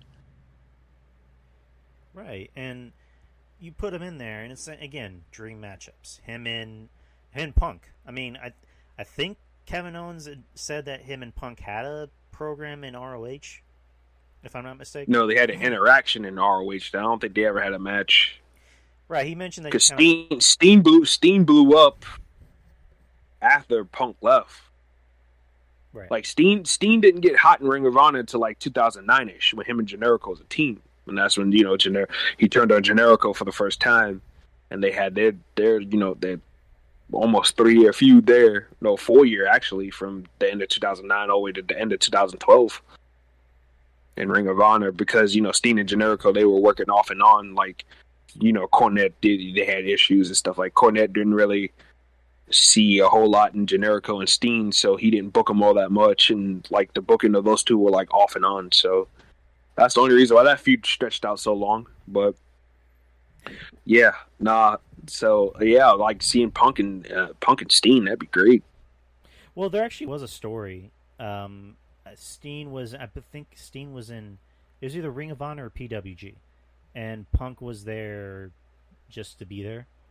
And the story was that I think Punk, I guess, made some comments about Steen going out and wrestling in a shirt, and the owner, the booker, had told Steen, "Hey, would you mind wrestling in like this onesie, or the straps or whatever?" So he does, and then after he went to the back, he went to CM Punk, and Owens said, I was blown up after the match, so if it sounded like I was yelling, it's because I was blown up after a match. And so he goes up to Punk and goes, "Are you happy now?" But it sounded like he was yelling and being kind of condescending, and the story is that Punk got pissed off at Steen and kind of laid into him, and then they're good now. He says that they kind of made nice, so that's. But it'd be interesting. It'd be interesting if we get Steen and Punk. It'd be interesting to get Steen and Adam Cole. Steen and Kenny Omega. And I think Steen would put Omega in his place personally. But Steen versus Miro. Fuck it. Steen and Eddie. Since you never really got that in WWE. Steen and Kingston. Oh, we've seen that enough. Promos Eddie alone. Kingston and Kevin Steen. I've seen enough of that. Promos alone. Kevin Steen murdered Eddie Kingston back in 2013. It'd be great to see it again, but like just for promos alone, yeah, you're right. To see it on a grander stage. Pretty soon, AEW is just going to be Ring of Honor. It's just going to be a bigger Ring of Honor. Ring of Honor on a budget, but Ring of Honor was never like sloppy though. Right, and that's what happens when you have a budget. But pretty soon Kyle O'Reilly might end up joining AEW. Pretty soon, we're going to get Strong. I wouldn't doubt it. We're going to get that Undisputed Era reunion, baby. But yeah, Fish is probably going over there. Fish is probably I don't know. Fish is not really tight with those guys like that, so I don't know. I think Fish might be on his way back to Ring of Honor, if anything, though. They can use the star power. He might end up... Even though Bobby Fish is like 50 years old. I mean, he might end up tag teaming with Tommy Gunn. There you go. Bobby Gunn. And that's the way you end a show, baby. Right. Anyways, go ahead and plug your stuff, dude. Follow me on Twitter at LowRJ Unlimited, and that's it, folks. That's all, folks. Yeah, you know where to follow me. You know where to find me. Shouts to everybody. Of course, shouts to my boy RJ here, who took the time to come on the show so we can talk about the stupid shit that we like and talk about Tommy Gunn for some reason. Yeah, you know where to find us. This show is going to be on Spreaker for free, but there's going to be ads. If you don't want to hear ads, if you want to hear this ad-free, uncut, edited, what did you say? Uncut, unnut, or something like that? Unnut. It was raw, uncut, and nutty. Jesus Christ. You can find us on the Patreon for just $5 a month. You can hear me and RJ just talk about really dumb things, just dumb shit from Lexington Steel to Tommy Gunn to wrestling to comic books to stuff like that on our podcast, which is Patreon exclusive. Yeah, of course, yeah. All the crazy miscellaneous stuff, Revenge of the Savage Nerds. You can find us for just $5 a month. You can also hear me and Ruben Prime. You know that guy? Ruben Prime. Mm-hmm. Me and him, we talk about bad movies. It's called Worst of the Worst. So if you like bad movies, or if you hate bad movies, you can hear me and Ruben do a community service and explain these bad movies to you, so you don't have to watch them. And then me and Mr. Jeffrey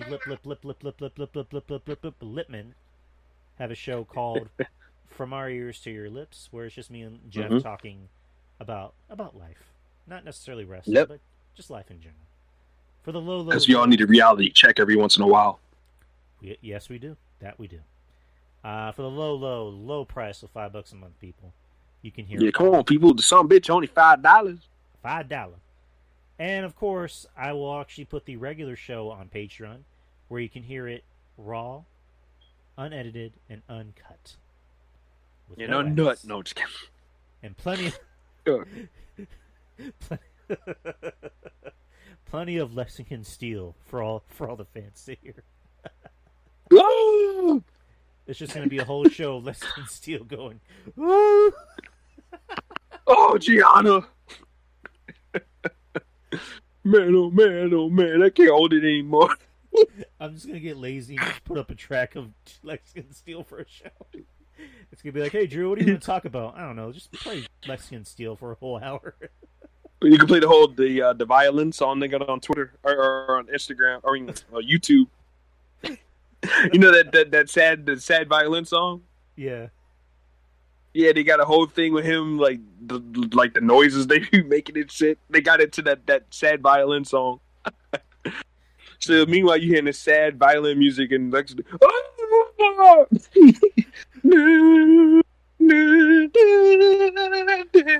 like, what?